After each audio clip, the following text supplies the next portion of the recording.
All right, so call to order. We will start this meeting with the Pledge of Allegiance given by Ms. Lohman. Thank you, Ms. Henry. I pledge allegiance to the flag of the United States of America and to the republic for which it stands, one nation under God, indivisible, with liberty and justice for all. Thank you, Ms. Lohman. And next we'll go to roll call of board members. And so Dan Schultz, present. Charles Riddell Williams, present. Chris Pender, present. David Cohen, present. Joel Fishbein, present. Julie Haywood, present. Jennifer Lohman here. and Pamela Henry here. On Monday, June 14th, Joel Fishbein submitted his letter of resignation as president of the board of directors. I will be assuming the chairmanship of this meeting as VP, as vice president of the board, with the procedures that are set forth on the agenda.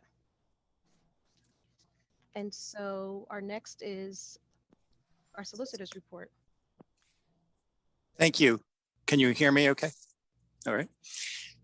Yes, at 5 o'clock this afternoon, we held the the hearing required under section 528 of the school code relative to the contract on this board's agenda tonight with Right at School. I counted 11 participants in the meeting, and there was no public comment at that meeting. And that's my report. There was no sunshine. There was no executive session prior to tonight's meeting.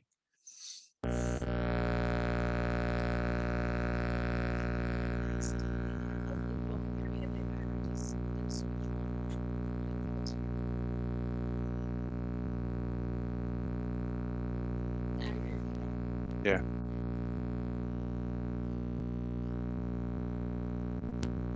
Were you getting feedback?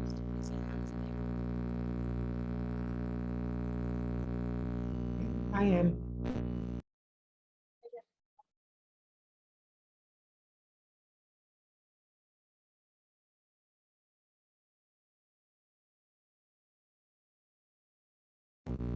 Are you still getting feedback?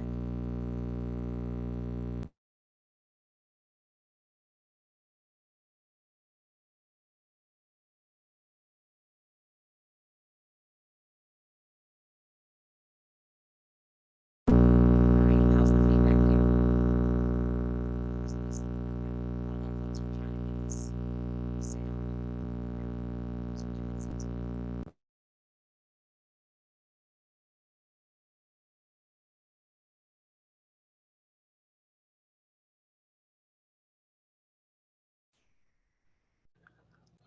Miss Henry's having some technical challenges with her headset, and we will be right back to the meeting momentarily. Thank you. All right. So third switch. Is this any better? Third time's a charm. Okay. So next we will have public comments on agenda items only. And the procedures are listed in the agenda, which is posted online. So I will look at the attendee list. If you don't have access, I'll just read this out. If you don't have access to Zoom, because there may be some people attended who haven't attended other meetings, you can submit questions via the CSD board meeting comments at cheltenham.org. That is listed on the agenda. We do not take questions or comments sent via the Q&A interface for the purpose of this meeting, so you will have to submit them online.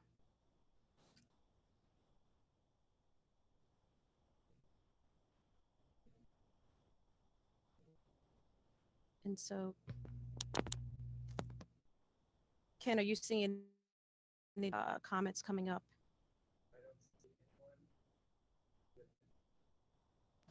I don't see anyone with their hand up. Ms. Henry, I'm not sure if you verbally explained the process for raising your hand. You covered the email, but I'm not sure. apologies if you did. So if you do have a comment on agenda items only, you can raise your hand and that will let us know that you're putting something in the cheltenham.org, emailing it to us so that we know to wait and not move ahead.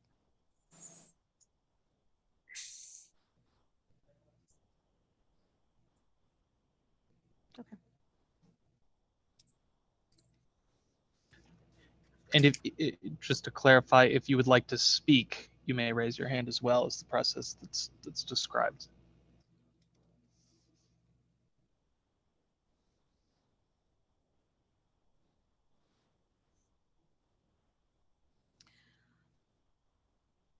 All right. We do have one person that would like to make a comment. And so if someone could unmute that person so that they may state their comment. I'm sorry, Ms. Henry, as a reminder, I believe that community members or people that want to talk should state their first and last name and which part of the township in which they reside. I can't hear you, to be honest. We'll make sure that whoever speaks identifies themselves as a resident Right. or Okay. taxpayer. I'm sorry, I thought that employees were able to speak, so never mind. Employees are considered taxpayers. They may speak. You may speak. Thank you. Thank you. My name is Leslie Katz, and I work at Glenside Elementary. I was the class director for 6 years, and I just wanted to mention that despite the fact that the decision has already been made, I just wanted to let the board and community know that every class member put their heart and soul into everything that we did. And I think that it will be a detriment to the kids, students involved in class for us to be gone. Thank you.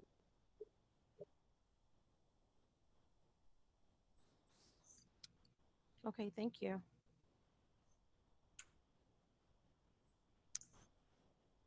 And so seeing that there are no other hands raised, I will move on to the next order of business, which is the election of the board president and other officers. So I'd like to open the floor for nominations for board president. Ms. Henry, this is Julie Haywood. I'd like to nominate Pam Henry as board president. I know her. And I'll second that, Joel Fishbein. There's no need to second nomination. Okay. Okay. All right. Are there any other nominations for board president?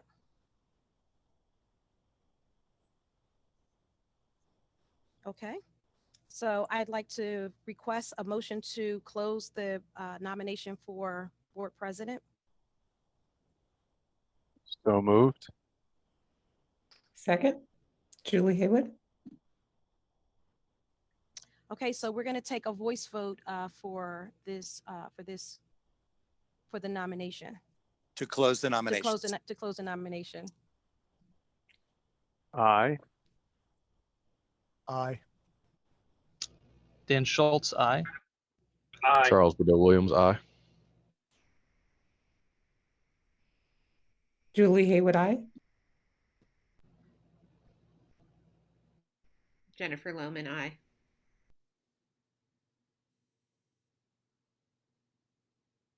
Is that all of the board members that are present? Not sure Mr. Pender responded. I did respond. Oh, sorry, Chris. Didn't hear. Chris, if you could just repeat yours. Well, all right. I said aye. Okay, thank you. I don't think I should vote on myself, correct? You can, But- well, you're closing nominations. So this is just to vote to close nominations. So you should vote. Okay, so Pam Henry, aye. And it's totally appropriate for you to vote on your own election. Okay. So now you just need a motion to elect Pam Henry as president. So you can tell I'm really new to this. Well, actually, I'm sorry, you don't need a motion. You just now need to conduct the vote for you to be president. Okay. So I'll start. I, Joel Fishbein. David Cohen, aye. Dan Schultz, aye. Charles Burdell Williams, aye. Julie Haywood, aye. Chris Pender, aye. Jennifer Lohman, aye. Pam Henry, aye. Motion carries or anything? Motion, congratulations, you're elected Thank you. president. Okay, thank you. So that motion carries, and thank you all. This is, quite a new experience for me. So I thank you all for your patience and the clunkiness. I promise the next legislative meeting, I will have it totally down. But I would like to thank everyone for their support. And as we move forward with making sure we diligently carry on the business of our district, I'll do that with fidelity. And I'd like to thank everybody here who has, been so helpful and will continue to work with me through this process. And so the next order of business is electing the vice president. So I would like to open the nominations for the vice president. So anybody wishing to make nominations for the vice president, the floor is now open. I'll nominate Dan Schultz for vice president. Are there any other nominations for vice president?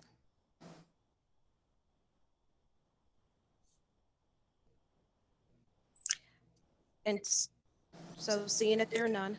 You may entertain a motion to close nominations from any of the That's just board. a first and second. That's a first and a second, correct? Right. All right. So motion to close nominations for vice president. I'll make So the motion moved. for close nomination for vice president. Okay. So David Cohen made the nomination, and the second. Charles Burdell Williams, second. Okay, thank you. All right. So then we'll have a voice vote for that nomination. I'll start. Pam Henry. Yes. Joel Fishbein, aye. David Cohen, aye. Dan Schultz, aye. Chris Julie Pender, Charles aye. Burdell, Julie Haywood, aye. Charles Burdell, Charles Burdell Williams, aye. Jennifer Lohman, aye. In order to simplify the vote, you may just want to accept the election of Mr. Schultz by acclamation so that it's not necessary to do the nine. So everybody can say aye at the same time to the extent Zoom permits that. Okay. So, all right, where are we in this part of it? You're just accepting a vote on Mr. Schultz. So everybody in favor, say aye. So everybody Aye. in favor of the nominee? Aye. Aye. Aye. Aye. Aye. So welcome and congratulations, Mr. Schultz. Wish that wasn't as clunky as it was, but this is. I'll just say thank you all, and for the multiple votes of redundant support in that process. But I will echo Ms. Henry's pledge to serve with fidelity, and I appreciate the board's trust and support, and look forward to serving with you all. Okay, so the next order of business is the president's report. Thank you.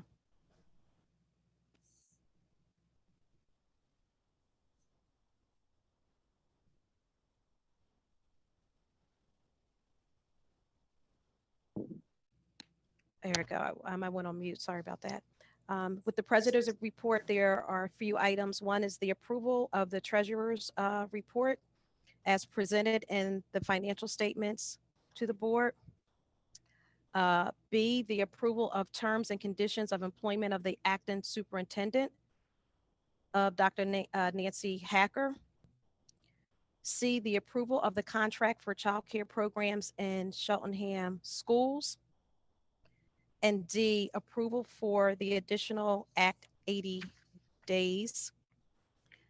And so we'll take this by, is it acclamation? We can do this, or do we need to do voice votes on all of this? Okay, so we'll do this by, so on approval of treasurer's report, so we'll take a a voice vote on that? Yeah. Chris Fender, aye. Wait, hold on, Chris. I'm just getting the protocols here, so be a little Sorry. patient with it. You can take all of the items together as a Okay, consent motion. You just need to go one at a time through each board member needs to vote one at a time. okay. All right. So the motion on the floor is for the approval of Of the treasurer's report. the treasurer's report, the approval of terms and conditions of the employment of acting superintendent, the approval of contract for childcare programs in Cheltenham schools, the And the approval of approval of Act 80 days. 80 days. Okay. So we'll take this by voice vote. Aye. Actually, I'm sorry to jump in. Did we ever see a contract for the replacement for the class program? I see a resolution. I can't hear. Yeah, there was a contract. Okay. Aye. Aye. Aye. Charles Rideau Williams. Hi, Julie Haywood, and Mr. Schultz, I believe that was, excuse me, Mr. Cohen. I believe that was attached to the board update.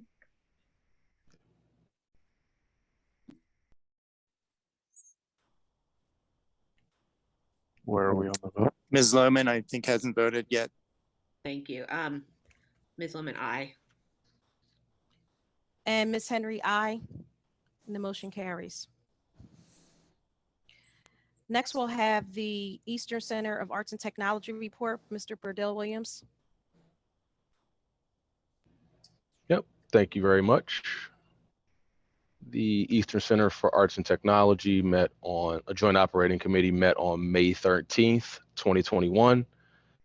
The beginning of the meeting under the president's report, we started by recognizing the 9 students who either earned gold, silver, or bronze medals at the Skills USA State Competition.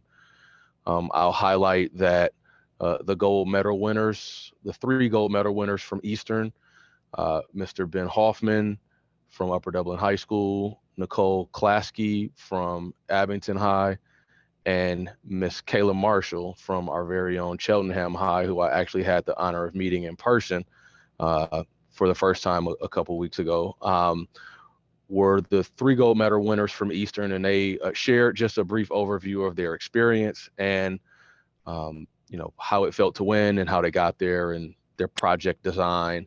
And it was very fascinating, just the amount of effort that went into the presentation. Any competition where someone is awarded any type of award is honorable, but the amount of effort put into the presentations, especially with the subject matter being provided at a very late hour intentionally in order to really force challenge into the contestants' hands, was really, really awesome to see. We also heard an announcement that 2 students from the Eastern Center for Arts and Technology were 2 of the 25 national students recognized by the Congress Bundestag, which is as described, is a jointly funded and managed program by the U.S. and German governments, which provides scholarships for high school students and graduates who have interest in vocational fields. And it pays for an opportunity for them to go to Germany and live in a homestay program for an entire year. It helps them with host family, helps them with departure training, and familiarizing themselves with the culture, language lessons along the way, and a fully funded 1-year adventure overseas. And one of those 2 winners happens to be Cheltenham's own Miss Kayla Marshall. So again, I believe I've recognized you, Kayla, very many times this year. Not done, but also very, very grateful to have someone of your stature and accomplishment from our district. And again, very excited for you, young lady. You're making Black history every day. Moving on, we also heard an update on the Eastern Foundation fundraisers. This year, the fundraisers have been, very touch and go, if you will. So some success in the hundreds of dollars, but nowhere near what we have experienced in the past. We also approved all financial reports and disbursements for April 2021. We then moved on and acknowledged the May Student of the Month, Miss Brianna Rios, from a senior from Hatboro Horsham High School in the Culinary Arts program. And to be brief, I'd like to just share that Brianna was very interested in Eastern as a 10th grader at Hatboro Horsham High School.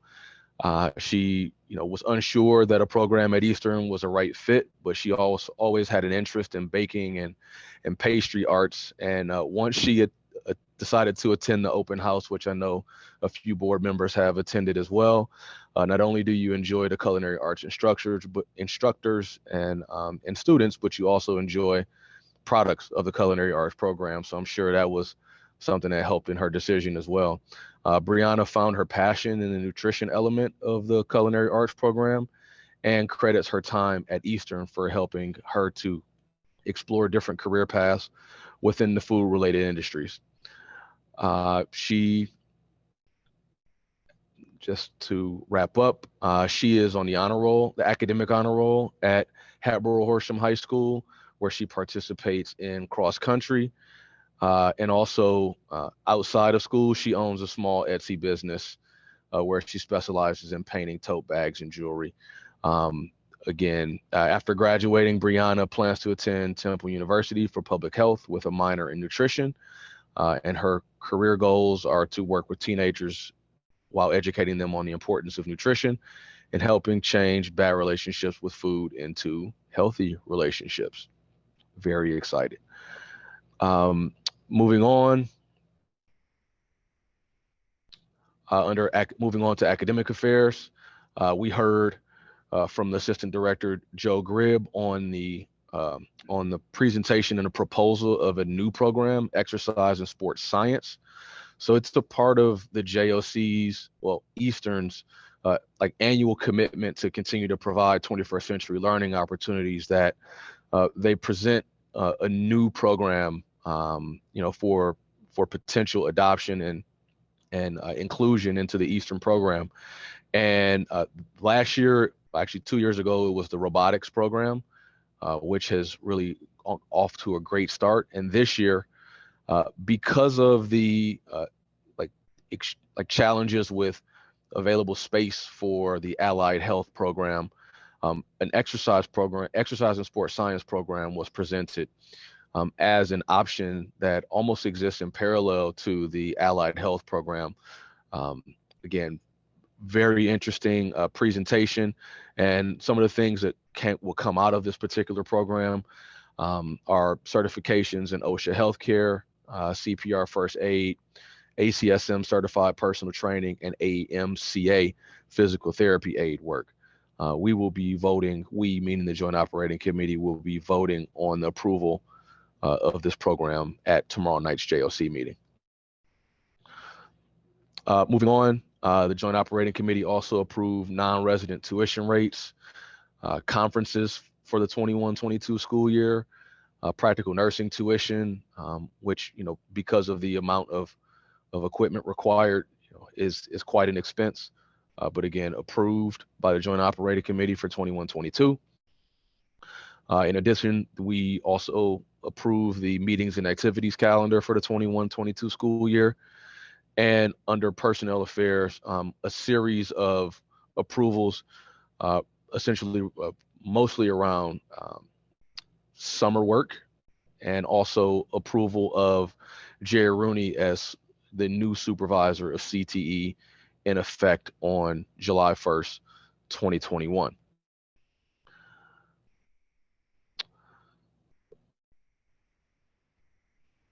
Next, there were a series of other resignations and elections of other employees that were completed and approved by the Joint Operating Committee. We did also share that we approved the JER 2 grant funding for continuity of education grants and also website and mass notification upgrades utilizing the Blackboard system, which some of you in the educational world are familiar with. And then also lastly, approved payments to contractors. The next Joint Operating Committee meeting is scheduled for tomorrow, Wednesday, June 16th at 8 p.m. via Zoom. And the link to that meeting can be found at Eastern's website, which is eastech.org. And that concludes my report. Thank you. Thank you, Mr. Burdell Williams. Next, we have the superintendent's report by Dr. Hacker. Thank you very much, Ms. Henry. And first of all, I'd like to offer my congratulations to both you and to Mr. Schultz on your election as president and vice president of the board. I'm very much looking forward to not only working with the both of you, but with the rest of the board as well. So let me begin first of all by saying I do not have obviously an extensive report this evening since I haven't really been official for that long, but I do have a few comments that I would like to share. And first of all, I would like to very much thank the board for their confidence in giving me this opportunity to serve the stakeholders of the Cheltenham School District. I'm absolutely delighted to be here. I couldn't wait to get to work yesterday, and I was equally happy to be there today, and I'm sure I'll feel the same way tomorrow. So thank you all again for the support and the belief that I can help serve the district during this very critical transition before the selection of a new superintendent. And although he's not present this evening, I would very much like to thank Dr. Wagner-Marseille, who over the past many weeks has really been my right hand. It's very interesting that there has been a role reversal for several years when he was at Lower Merion and when he first came to Cheltenham. And I know he's told the board members this before. Dr. Marseille relied on me a lot as a mentor and as a support to him as he entered the superintendency. Well, conversely, I now have relied on him in order to introduce me to the goings on in the district, to the history of the way things are in the district, and of course, the very important introductions that I asked him to make for me. And so as a result of that, I've really had the opportunity over the past many weeks to meet with all of the cabinet administrators and principals one-on-one in extensive meetings, the assistant principals. I've met, excuse me, with almost all of the stakeholder groups, including the UPG, the student ambassadors, Carmina Taylor, the African American Alliance, SEEK, township officials, and Dr. Barbara Moore Williams. I've also had a wonderful opportunity to attend the committee meetings of the past several weeks as well. So the only thing left for me, which will really send me over the top, is I'm extraordinarily anxious to begin the process over the next several months of meeting with more of the students and their families and staff members as we all get ready to plan for the start of a new school year. I was delighted to be invited today to attend the virtual fourth grade moving up ceremony at Glenside Elementary. So it's always a delight to be able to attend those kinds of events as well. And I just want to take an opportunity to thank Dr. Cheryl Horsey, who has been a friend of mine prior to my coming to Cheltenham for several years. And I know that she has done exceptionally valued work here throughout the community in Cheltenham. We will certainly all miss her and hope to find a way to have her help continue to support us, even if on a part-time basis. She did ask me to mention that virtual registration will be held for new students coming into the district between next Monday, the 21st, and Thursday, August 26th, from 8:30 until 3 o'clock. Information about registration for new students is available on the student services portion of our district website, and it does have a list of the documents that are needed for any family wishing to register a new child. I had asked Ms. Henry at the start of the meeting if she wouldn't mind, since this is really all about an introduction to me if I read a statement that I prepared in response to a audience member's question about my background and experience in equity and cultural proficiency at the last legislative meeting. So I did prepare a statement, and I would like to read that at this opportunity. I wish to thank those members of the Cheltenham community who stepped forward to raise questions regarding my background as the interim superintendent for the Cheltenham School District. I am delighted to see that our stakeholders in the district are as passionate and concerned about equity as I. And I'm happy to be able to share my beliefs in an effort to reassure those stakeholders of my commitment to equitable practices. Equity is not an initiative to be undertaken, nor a program. It is a core belief that is fundamental to one's essence and to mine as an individual and a human being, not solely as a district leader. Equity is about ensuring that all students receive the supports that they need in order to take full advantage of the opportunities necessary to ensure their maximum potential and growth. Throughout my career as an educator and a leader, I've worked to put those supports into place.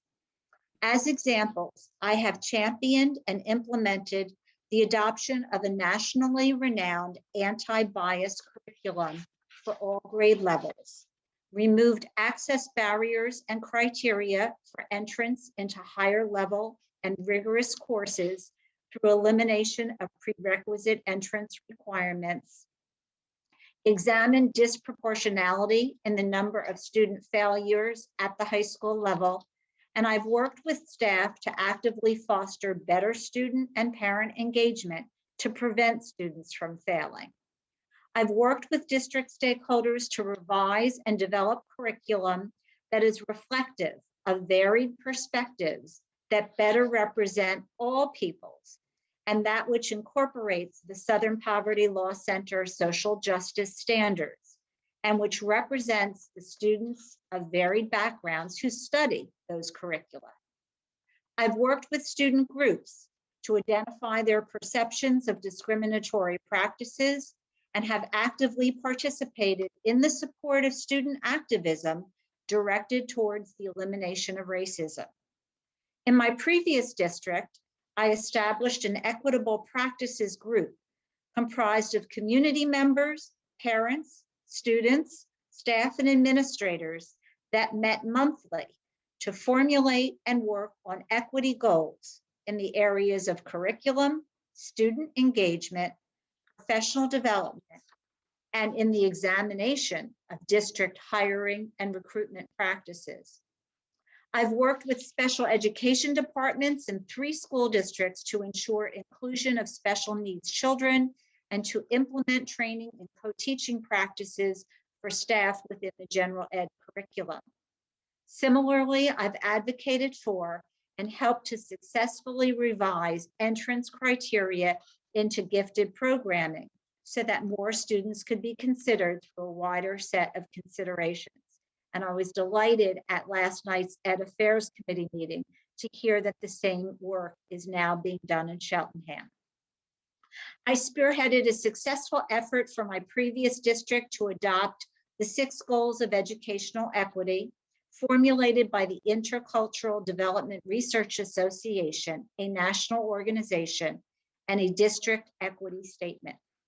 I led a day-long board and administrative retreat focused solely on equity and a review of equitable practices in our district. And I urged the successful adoption of the state's first school district policy protecting the rights of transgender individuals in a Pennsylvania school district.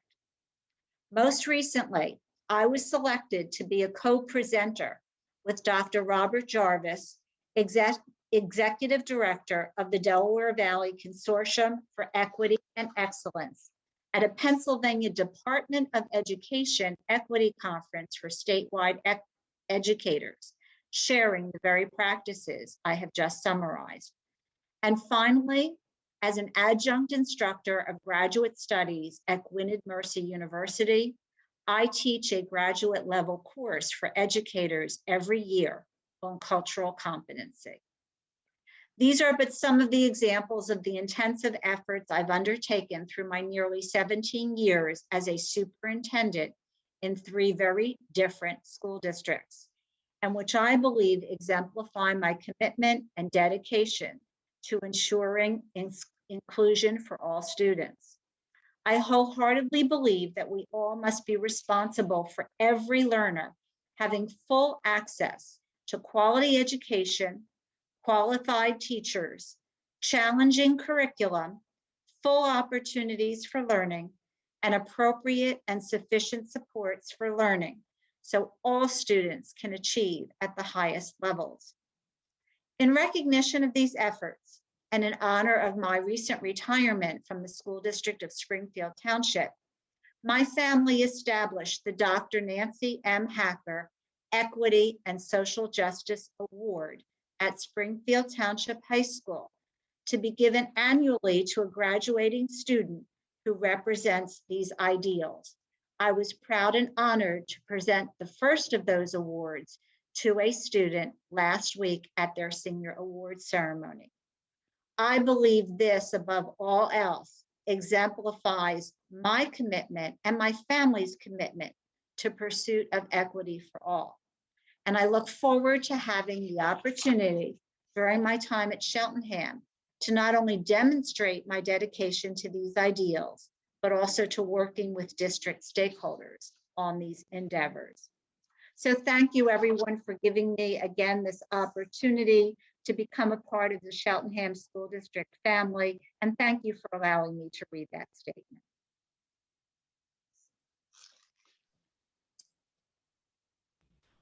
Dr. Hacker, does that conclude your report? That's it for me. Yes, thank you. Well, I, for one, would like to thank you and welcome you to our district. We are excited to have you here. I'm looking forward to connecting with you through the summer and getting our district prepared for launching school in the 2021-2022 school year. So welcome, thank you. Although it is summer, I'm sure you and I will have a lot of conversations going forward. Absolutely, and I look forward to those. Thank you so much. You're welcome. Dan Schultz, I see your hand up. I think you want to make a comment. Yeah. First, I would like to just reiterate the welcome, to, Dr. Hacker. Really wonderful to hear, learn about you over the past few months, but also just to hear that that report from you.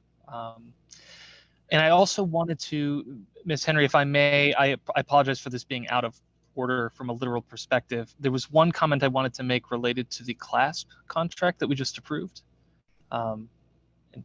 Would it be all right if I make that comment? If this is going to be the announcement from Right at School, I'm going to I can take care of that. Sorry, what? I've been asked to make an announcement about that CLASP contract. I didn't know if you were going to do the same thing. No, I'll please, it's fine. By all means. I was going to, it's related to the vote that we made on that, which is mostly in response to the community member who spoke. Would that be okay? That's fine. Briefly. Yeah. Thank you.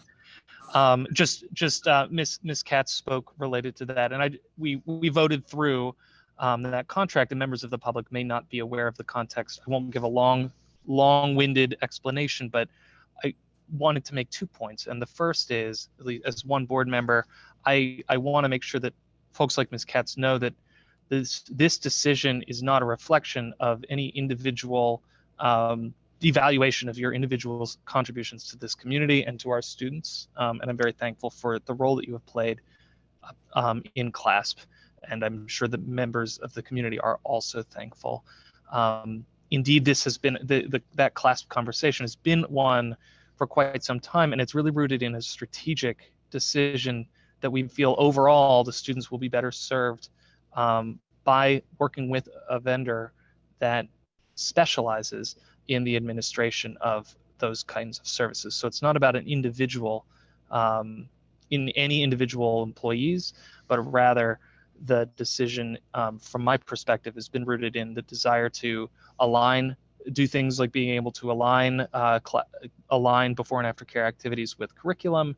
And very importantly, around COVID, we saw that by not working with a third-party vendor, we were very limited in the services we could offer to our families in need of childcare when schools had to move to virtual. So things along those lines, I just wanted the general community listening to understand some of the rationale around that vote and the benefits that we as a district will receive going forward by moving in this direction. So thank you for that interruption. Thank you, Mr. Schultz. And Mr. Roos, you have a comment about the vote? Yes, I do. And I wish to announce that Right at School wanted to make sure that all class staff is aware that they are all invited to a meeting with them virtually on Thursday, June 17th at 6 p.m. And that Dr. Tolbert Jackson, or Ms. Tolbert Jackson will be meeting with class staff tomorrow virtually, tomorrow at 3 p.m. so that all class staff can be made aware of employment opportunities with Right at School. Thank you. You're welcome. Okay, next we will go to committee reports. We have financial affairs. Mr. Fishbein, you're giving that report? I am, thank you. The Financial Affairs Committee met on June 1st, and the agenda included an update on the 2020-21 budget, a review of the final proposed budget for 21-22. We had a discussion among the board about a debt restructuring proposal. And then we have a number of action items that I'll get to at the end of my report. The 2020-2021 budget came out. We don't have all the final numbers, so that I can't report the final results of our accounting of the revenues and expenditures. But as of the end of May, it looks like we are projecting to have a balanced budget without the use of fund balance.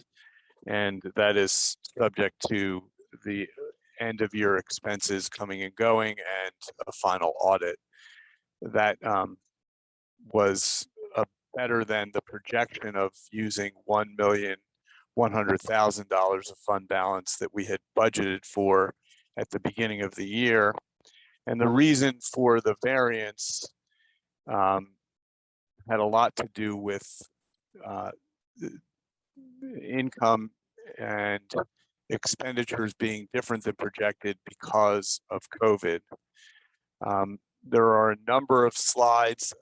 I find it not very useful to read numbers into a meeting, but the financial affairs presentation is available online. If you go to board docs, meetings, June 1st financial affairs, you will find the meeting presentation there, and I will summarize that presentation on a high level, but not get into the numbers. What I'll say is that we actually had savings in many categories, including basic ed, special ed, transportation, and even retirement. The transportation was the one that was most obvious because students weren't being transported to school for a lot of the year. There were areas of budget reduction that we were able to achieve because of COVID in some other particular areas like facilities, because of staffing. And we actually achieved a savings in our Eastern technical school tuition and we are working diligently to achieve savings through teacher retirements, and if it's possible, not replacing them. We call that attritional savings. We also made the decision to outsource CLASP, and Mr. Schultz referred to that being a strategic decision. It did not have a big impact on our budget because we also charged for that service. So that doesn't change our budget very much. That was more a decision for strategic reasons to align our before and after school care with our curriculum and to be in a position to have experts managing that work. And something that we've talked about that I'll add on to that is over time, we've recognized that keeping individuals in those class positions was very difficult. And we ended up using a lot of administrative time hiring people who to replace people who left, which is not our core function. We also had some substantial increases in revenues. We've done a tremendous job over the year with the help of Mr. Roos's office to resolve a lot of assessment appeals, and our net increase in revenues resulting from those assessment appeal resolutions is $1.5 million, very significant. We had other adjustments in our income that you can see on the presentation. There was a question going into this meeting about whether we were going to get gaming funds, and the state legislature saw the wisdom of continuing to give us those funds. So that did not impact, that wouldn't have impacted our budget, but it would have impacted residents' tax bills because of the homestead exemption, and because of the decision made by the state legislature, there will be no impact because the homestead exemption will remain.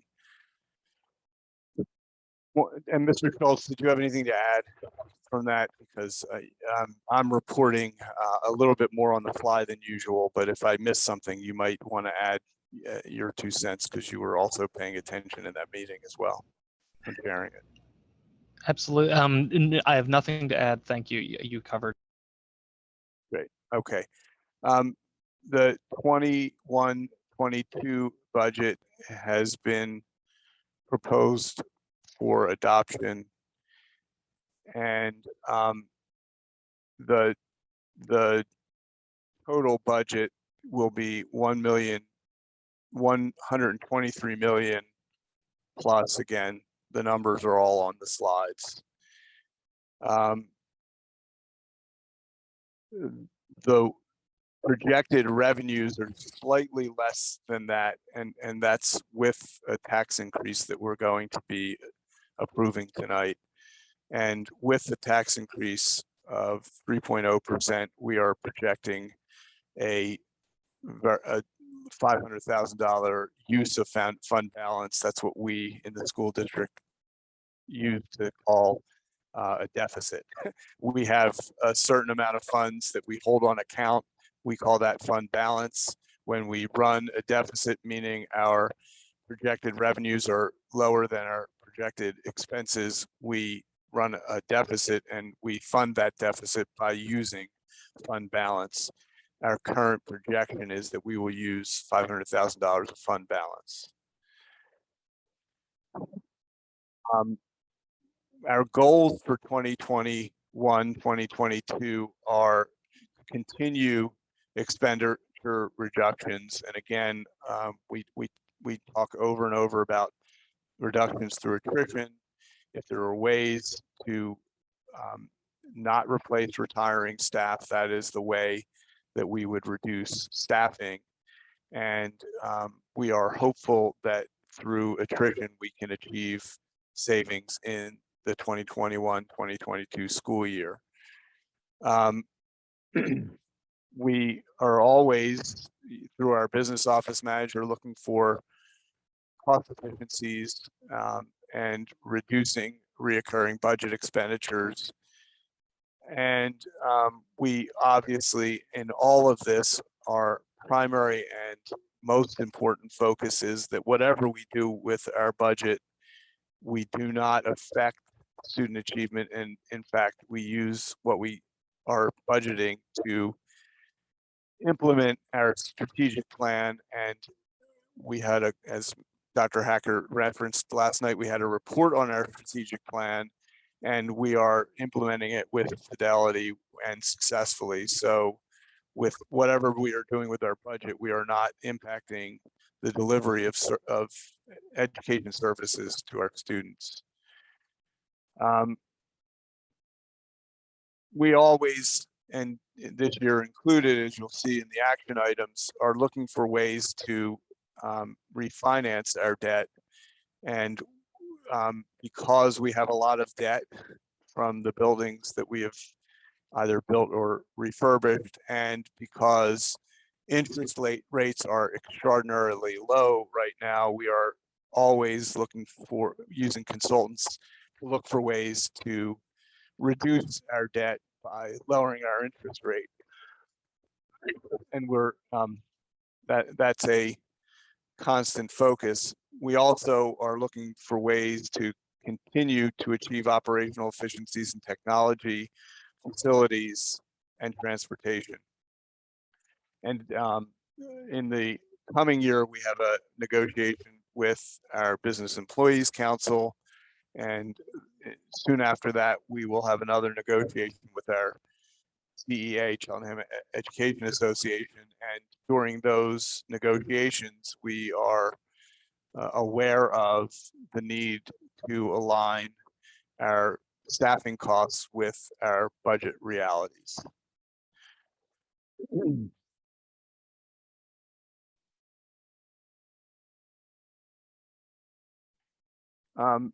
We have a lot of revenue assumptions built into our 2021-2022 budget, and part of that will depend very substantially on what happens in Harrisburg, which remains unknown right now.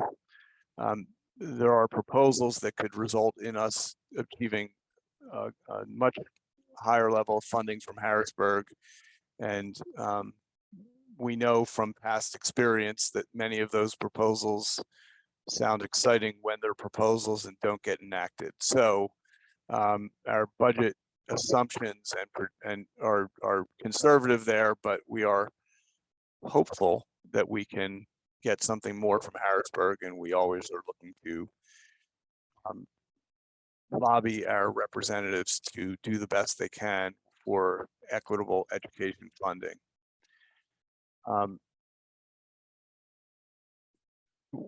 There's a slide that will let you understand the impact on your monthly tax assessment with the 3% tax increase that we are proposing and set to adopt. If you want to take a look at that on the presentation. And the one really big item that impacted our budget in 2020, 2021 in a way that was completely out of proportion to the way it had ever impacted our budget before is charter school expenses. And we are budgeting for similar charter school expenses next year if we achieve what we hope to do, which is to draw many of those students and parents back to the district schools. We could very well achieve a budget surplus next year, but we are conservative in our budgeting for the possibility that that won't happen. And we are working diligently to make that happen, that we're not sitting on our hands with that. The administration has a plan and has reached out to many of the parents who move their children to charter schools this year, and we intend to continue those efforts with the hope of bringing them back and saving substantial costs that the state makes our taxpayers fund in a way that is, in our view, wholly inequitable.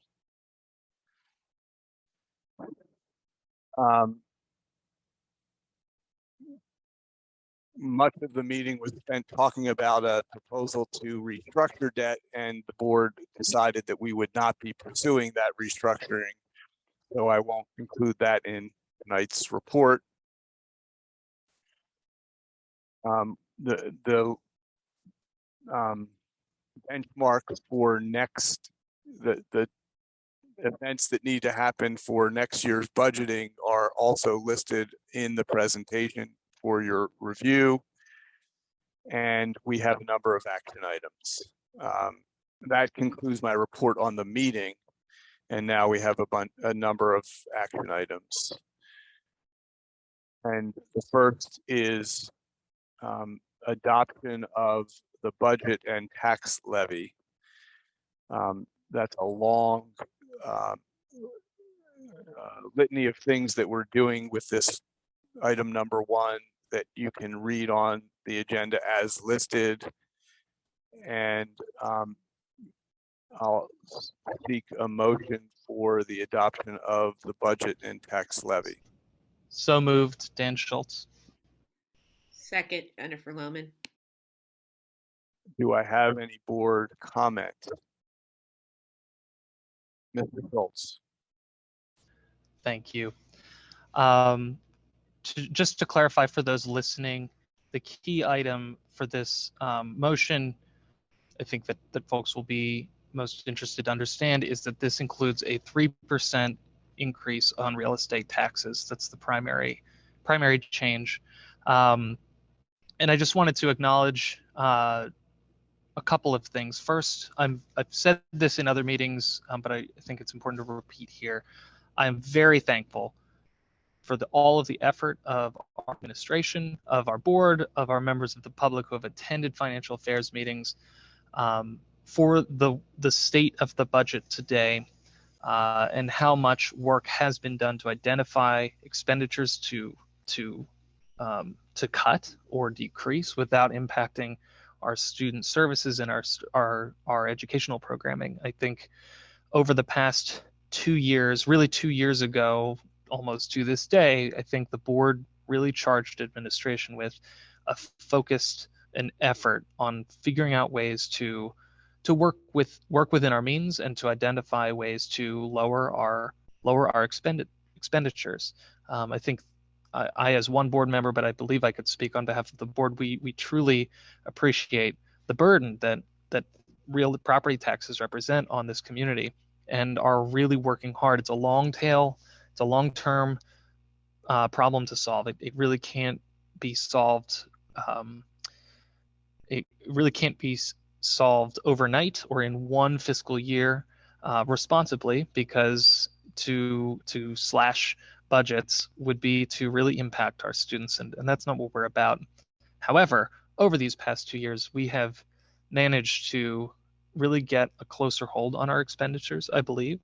And this budget, which, while it does reflect a deficit, Mr. Fishbein, I think, appropriately emphasized the fact that the charter school costs, which we saw, frankly, because of coronavirus, a lot more families went to virtual charter schools last year.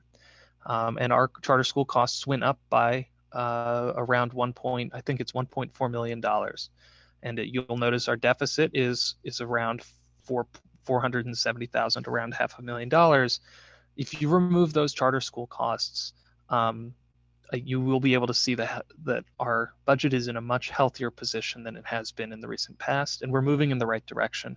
So I'm very hopeful that with the passage of this budget over the next year, we will be able to recoup some of those charter school costs, continue to make a very concerted effort to eliminating expenditures, and that we're on the path towards being able to pass more modest tax increases going forward. That is my hope. And I'm just, again, thankful for this budget as as it's listed. Thank you, Mr. Schultz. Mr. Cohen? Yes, thank you. I want to echo the comments of Mr. Schultz and raise a few additional points. One is that the Commonwealth of Pennsylvania for years, if not decades, has been negligent on providing a fair share of funding to our school district and others. And that continues to be a problem in a situation that we're experiencing now, recognizing that the state does have a projected surplus for this current fiscal year, and that there are plans to possibly, and I want to reiterate possibly, in a variety of ways to increase money to school districts. But again, that's a possibility, and I have no idea if that's going to come to fruition. The second is I would be negligent if I didn't mention the issue of PSERS, which is the Public School Employees Retirement System that the school district, as all school districts in Pennsylvania, have to pay into. And that is for teachers and other employees' retirements, which I'm in favor of supporting their retirements. However, PSERS has been grossly mismanaged. They've made faulty investment decisions over the years. Currently, for the year we're currently in, the school district pays 34.94% of teacher salaries and other certain employee salaries on top of their salaries into the retirement system. And again, this is nothing against the teachers or the other employees that benefit from that system. It's about the, frankly, gross mismanagement of that system. Currently, there are a number of investigations going on at the federal level, at least, about that system I won't go into, about how it's being mismanaged and various investment decisions they've made over the years. And I just want to reiterate, that's a cost that which is out of our control. And it's been high for over a decade through a wide variety of bad decisions made at the legislative level and also by the PSERS retirement system as well. And we're bearing the brunt, as are other school districts, for that cost, of which we have no control or say in that cost and how it's set and how it's determined. And that cost, again, at 34.94% of teacher salaries, is incredibly high and damaging to our school district. Thank you. Thank you, Mr. Cohen.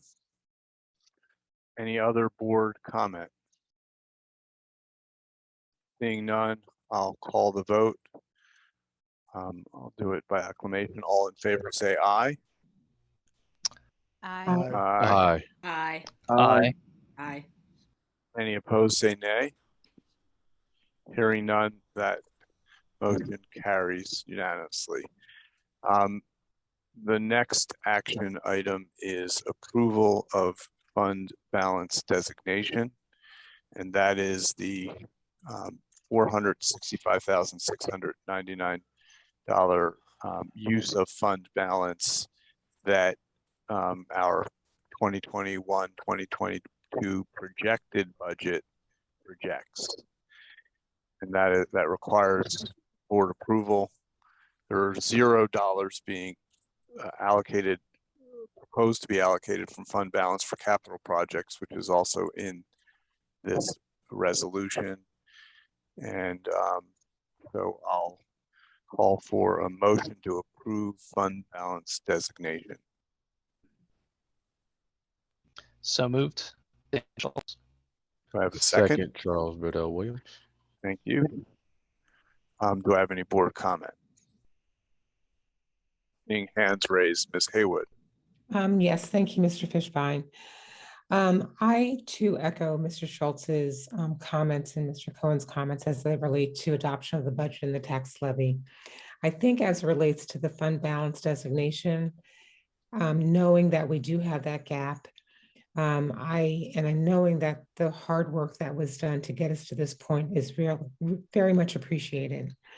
However, going forward, I think for the last 2-3 budget cycles, the board has been very clear about not using fund balance to make up the gap, if we have any gap in our budget. And so while I'll be voting in favor of, filling that gap with our fund balance for 2021 to 2022, I'm hopeful that with some additional refinancing, we may receive some dispensation during the year that may ultimately lead to us not having to use the fund balance and that money being returned to our budget. But as we go forward collectively for 21, 22, and actually plan for 22, 23, I would really like us not to have to use fund balance. Right now, we are below the state prescribed requisite amount of our fund balance. And I'm fearful as we go forward and we may still face some additional exorbitant cost as it relates to charter school funding. Or I should say lack of funding. That my concern is that we really cannot continue using and relying on fund balance to really make up that gap. So that's my only comment. Thank you, Ms. Haywood. Mr. Cohen, you had your hand raised next. Yes, thank you. I want to echo Ms. Haywood's comments and also add, I recognize that we're in an interim period with leadership for the school district, but I want to call for looking at zero-based budgeting for not the next fiscal year, next school year, but the year after, the 22-23 year, and look at options that will result in not having to use fund balance, as Ms. Haywood mentioned, but also looking at ways with the budget where we look at ways to minimize costs in different ways. And the last administration has done a good job. I do want to acknowledge that, but I feel we really have to do it in a more granular manner and also look at different ways to develop a budget which recognizes the high taxes we face in the district and also the limited fund balance that we have to utilize going forward, and also certain costs that we're obligated to pay. Thank you. Thank you, Mr. Cohen. Mr. Schultz, your hand is raised. Thank you. I will be brief. Thank you. I agree with what has been said by my peers, and I would also just mention to the community that there are several buckets that we're hoping will not just hoping, there are several approaches for us to not have to use fund balance. And charter schools is really the number one, and as Mr. Fishbein mentioned in his report, that is something that that the district is pursuing to try to speak with students, families who chose charter schools to bring them back. But also, I will just say for anyone listening, please share the good word about our school district. The more families that understand and value what Cheltenham School District has to offer, there is actually, in addition to a community benefit, there is a bottom line benefit from the budget's perspective. So please speak if you have a neighbor going to charter schools, share your Cheltenham stories with them, and maybe they would be willing to consider coming back into the district. Thank you, Mr. Schultz. Ms. Haywood, your hand is still raised. Is that because you have another comment or? No, I forgot to lower my hand. Thank you, Mr. Fishbein. Okay, seeing no further hands raised, and assuming that means no further board comment, I'll call the question. All in favor of adopting approval of fund balance designation, say aye. Aye. Aye. Aye. Any opposed, say nay. Hearing none, motion carries unanimously.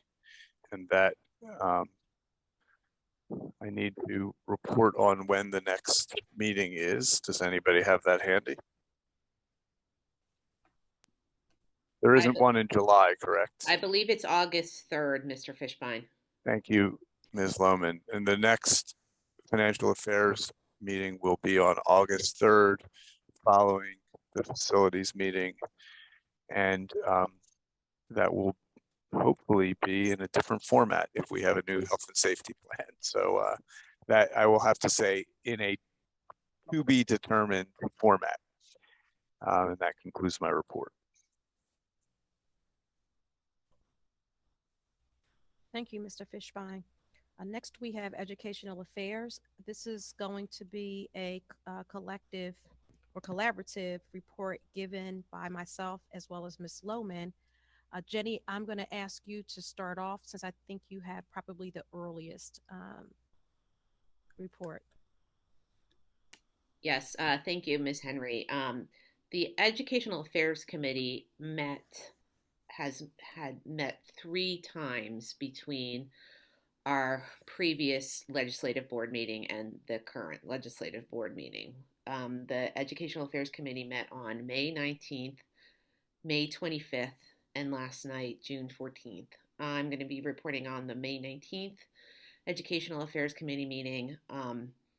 Ms. Henry will be reporting on the May 25th meeting, and then we will be splitting up the duties on the June 14th meeting. And in the interest of time, I'm going to give a very, very high level overview of the May 19th meeting of the committee, which was the topic of which was an update on the district's special education program that was presented by the district's special education director, Dr. Beverly Gallagher. Dr. Gallagher presented on a wide range of topics, starting with a demographic overview of the number of students receiving special education services in the district. This school year, as of December 1st, 2020, there were 815 students who had been found eligible for special education services in the district, meaning they had individualized education programs. Then there was information given on the number of students who were placed in out-of-district placements. I'm not going to go through all of those numbers.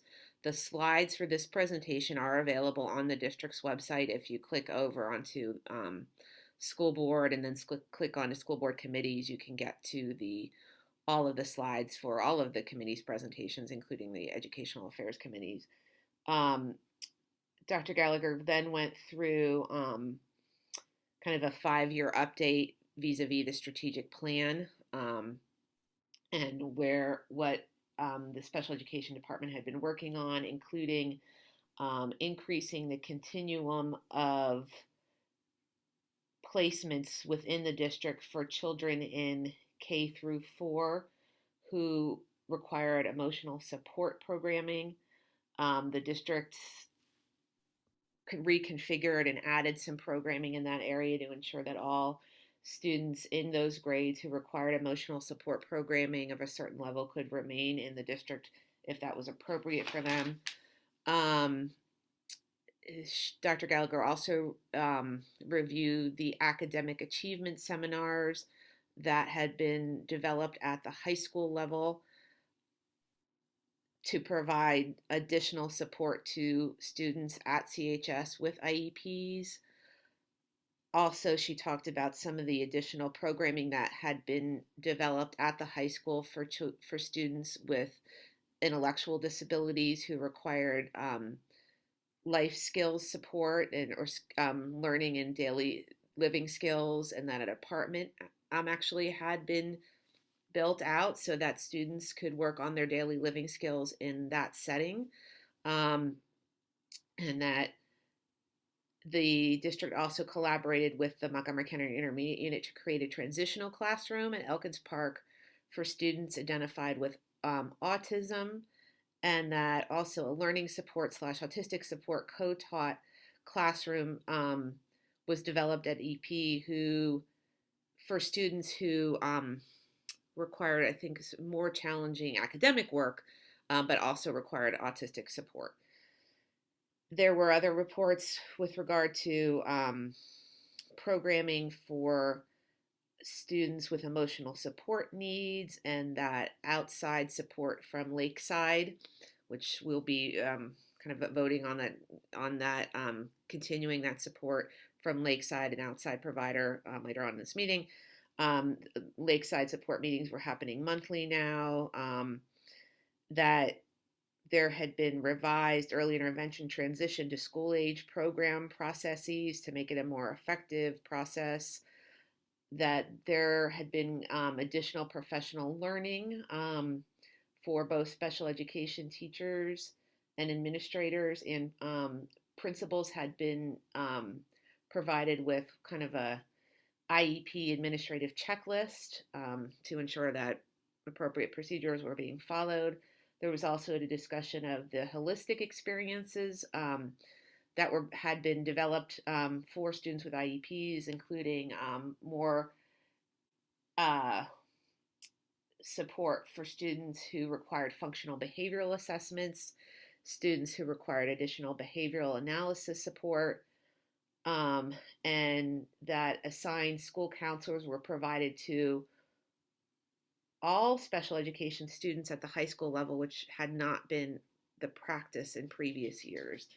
There was also discussion of the continued evolution of the unified sports program and the physical education classes that were initiated at the high school. There was a creation of an emotional support classroom at both Cedarbrook and Cheltenham High School to provide increased support to students. That was also supported by a counselor from Lakeside, a behavior specialist as well. Then there was a discussion of the creation and revision of a budget for the special education department. And then there was a review of the 2020-2021 school year and all the challenges that that this past school year posed to the provision of special education services to our students with disabilities. There was a recap of how students were going to be supported in the change to block scheduling that's occurring both at Cedarbrook and at the high school. Also, another thing we're going to be voting on later on. There was some additional information about digital assessments that had been provided during the pandemic while students were being educated virtually, so that the evaluation process could be continuing. There were other additional information about additional supports that were created so that children could receive those supports virtually, including a virtual sensory room. There also was a discussion about how the district had been meeting with the Special Education Alliance of Cheltenham, SEEK, on a monthly basis. Another issue that's going to be kind of voted on later on in this meeting is there was a discussion about the ATSI program at the high school, and I'm gonna get that acronym incorrect, so I'm just gonna look it up and tell you exactly what that means. Additional targeted support and improvement plan at the high school that I believe was created 3 years ago in response to a audit by the feds, the Federal Department of Education, that indicated that the high school needed improvement in the area of both academic performance and attendance for students with IEPs, and so that plan is focused on those areas. Unfortunately, because of the pandemic, the focus on the academic improvement kind of came to a pause, and so we're going to be focusing on that moving forward. There was a report that attendance had increased a bit pre-pandemic, so and then there was a discussion of the COVID compensatory education services that the district had to consider for students with IEPs with regard to what type of educational regression or loss they might have experienced during the pandemic, and whether or not they needed additional services to make up for that educational loss. And then the board had some questions for Dr. Gallagher, and then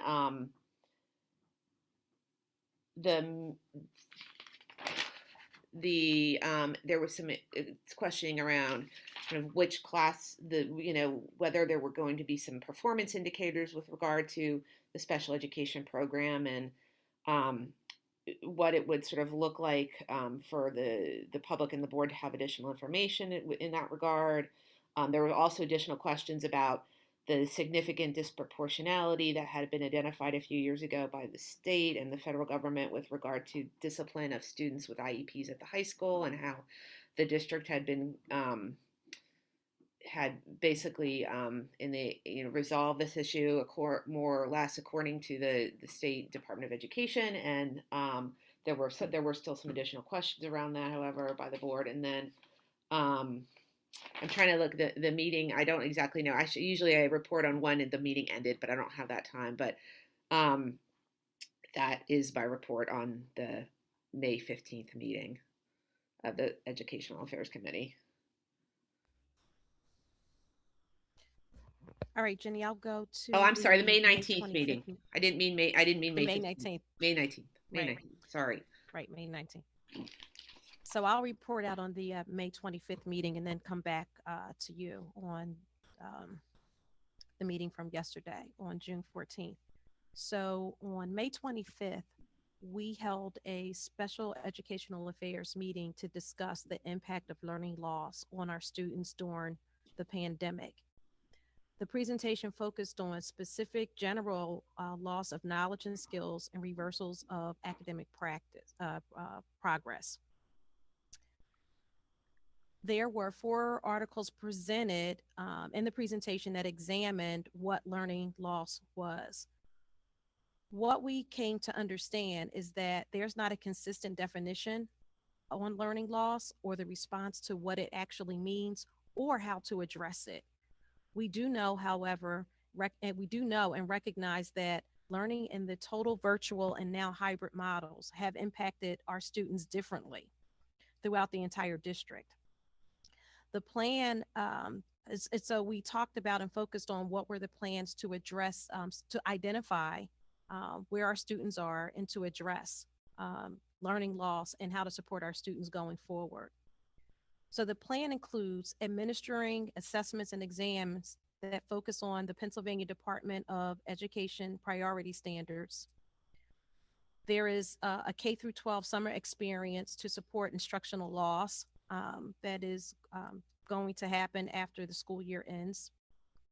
Also implementing a before and after school program for the 2021-22 school year.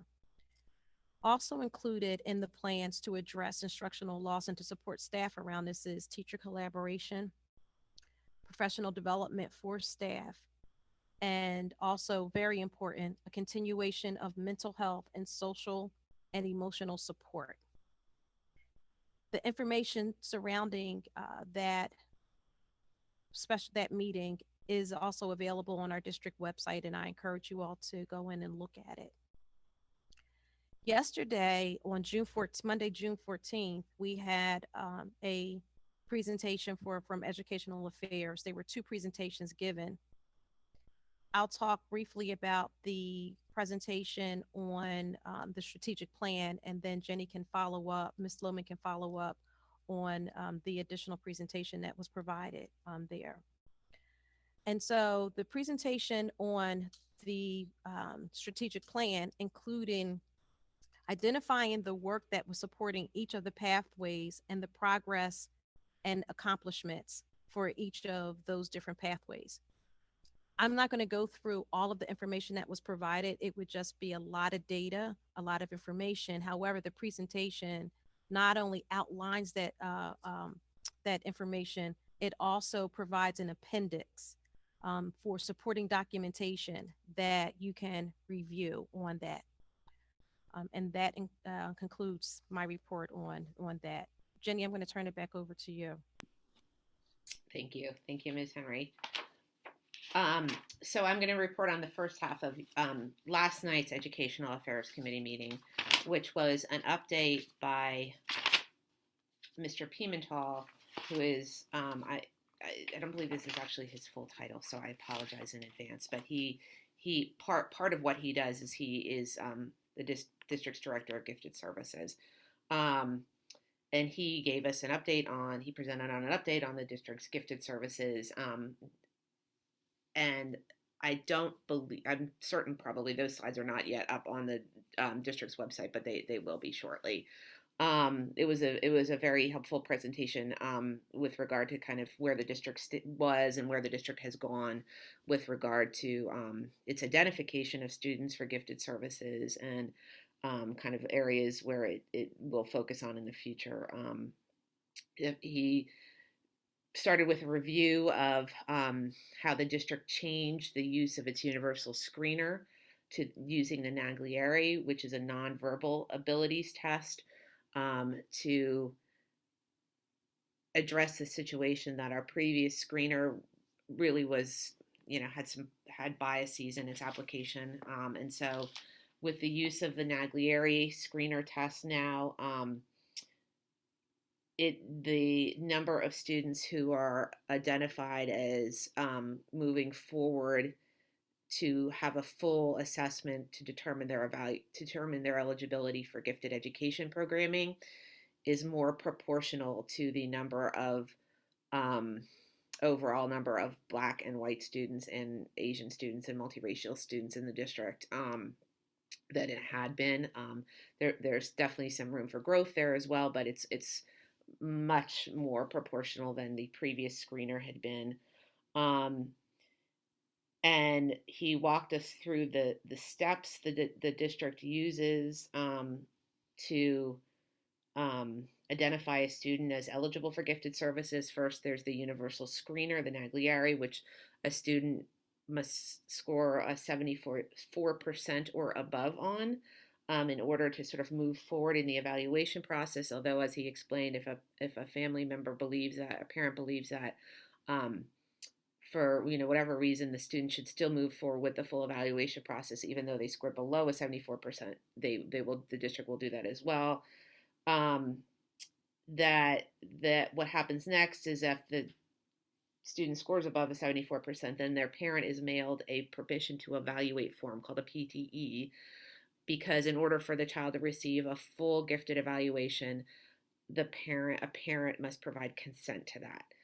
And so what happens next is that if the parent does not provide signed consent to that evaluation moving forward, then the process unfortunately stops.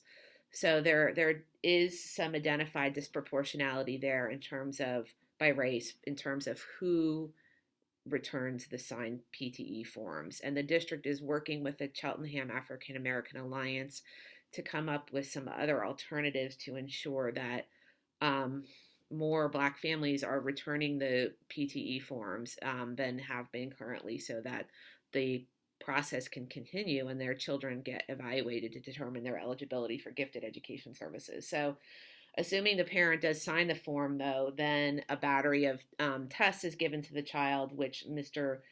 Pimentel described in detail. And then if the child receives certain scores on those tests, then a gifted individualized education program is developed for them, a GIEP. As I mentioned, there was discussion about ensuring more families sign and return those permission to evaluate forms, including handing them off at back to school night in the fall, ensuring that there's more sort of a human connection in terms of getting the PTEs back and forth from family members, instituting a public awareness campaign and holding gifted informational sessions were some of the ideas that are being considered to sort of bridge the gap, if you will, in the signing of those permission to evaluation forms. Mr. Pimentel also then discussed that the district is going to be shifting its use of the WISC-5, which is a very common test that is used to determine both, it's an IQ, very common IQ test that is implemented to students when considering eligibility either for gifted education or special education for that matter. The district's going to be shifting to the Kaufman assessment battery for children because that has been shown to be somewhat less biased in certain situations than the WISC-5. Then he also discussed how the high school this year has implemented a design thinking centered independent project course, also known as a student independent project course, or SIP,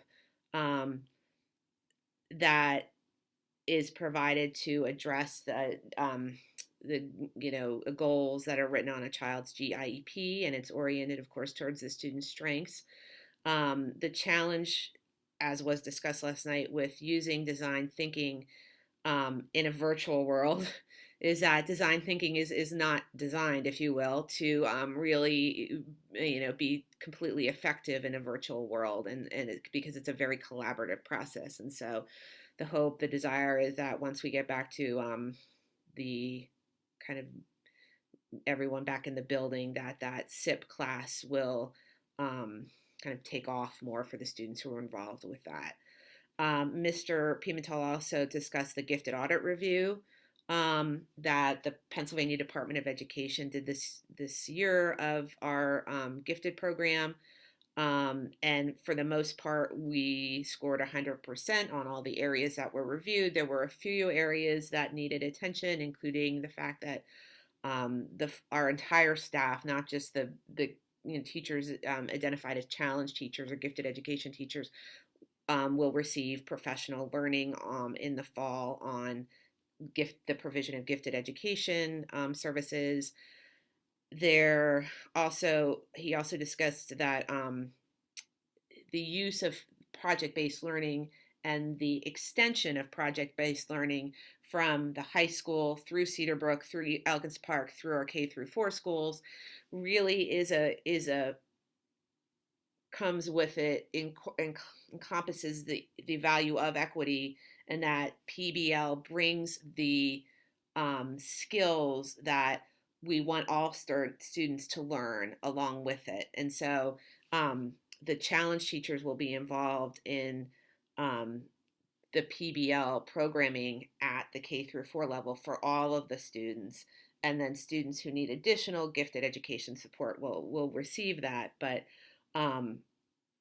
the expansion of PBL is another way to sort of expand the types of programming that students who have been, identified as gifted might have only been the students to get, and the only students to receive that type of programming in previous years. Then there were some questions from the board about the Naglieri and the usage of that, and making sure also that parents, how can the district sort of step forward and make sure that those permission to evaluate forms were signed. There was a question from a community member about measuring growth along things like agency and collaboration and resilience that Mr. Pimentel is working actually on his PhD thesis on. So if anyone wants to know more about that, I would suggest you contact Mr. Pimentel. It's a very interesting question. And then there were some other questions about ensuring that the teacher input form, which Cheltenham has actually changed to fit its needs, but ensuring that teacher input form is evaluated for implicit bias, and that it's not implicit bias is not seeping into teacher comments on that form. And Mr. Pimentel did elaborate that form that teachers are asked to complete is for feedback. It's not a recommendation form. It's not a form that says I recommend this child for gifted services. It's input it's feedback that the teachers provide, and that it is much different than the previous teacher input form that had been used in years past. And that, Mr. Pimentel mentioned in kind of conclusion that their goal of the gifted education program, which he mentioned also got very high marks from the Pennsylvania Department of Education overall as one of the best gifted programs that the PA Department of Ed has ever seen, is to look at each individual aspect of the process and to look at issues of disproportionality by race, and presumably I would assume by maybe gender and some other areas, but and try to walk our way out of that disproportionality very intentionally. So that ended that part of the meeting.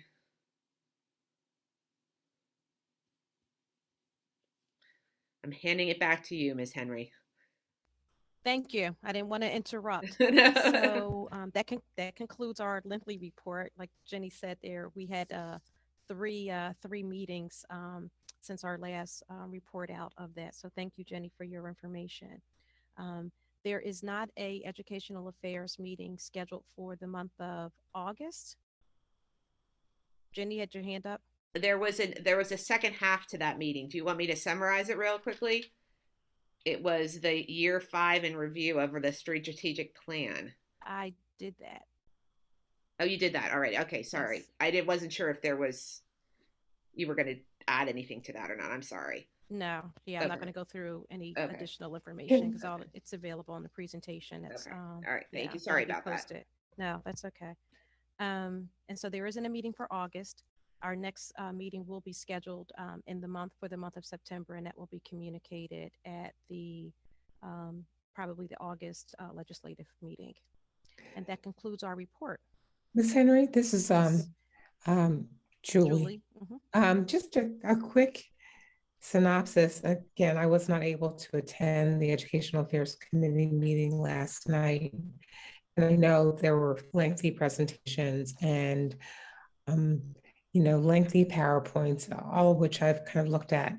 Can you provide, just for the public and for my own edification, kind of 3 highlights at most as it relates to the strategic plan reporting portion of the Ed Affairs meeting? Like, were we on target? We know that we're in the last year of our strategic plan. Were we on target? Kind of where are we going? What are we looking at? Yeah, so good question, Julie. So in some areas we are on target. In other areas, of course, the pandemic did. And Dr. Smith, I see you're visible now, so you could also add to that question. There are some areas in which there's going to be additional work that's going to be going on next year, in addition to some of that other work that's carrying it through, because it is a carryover from year to year.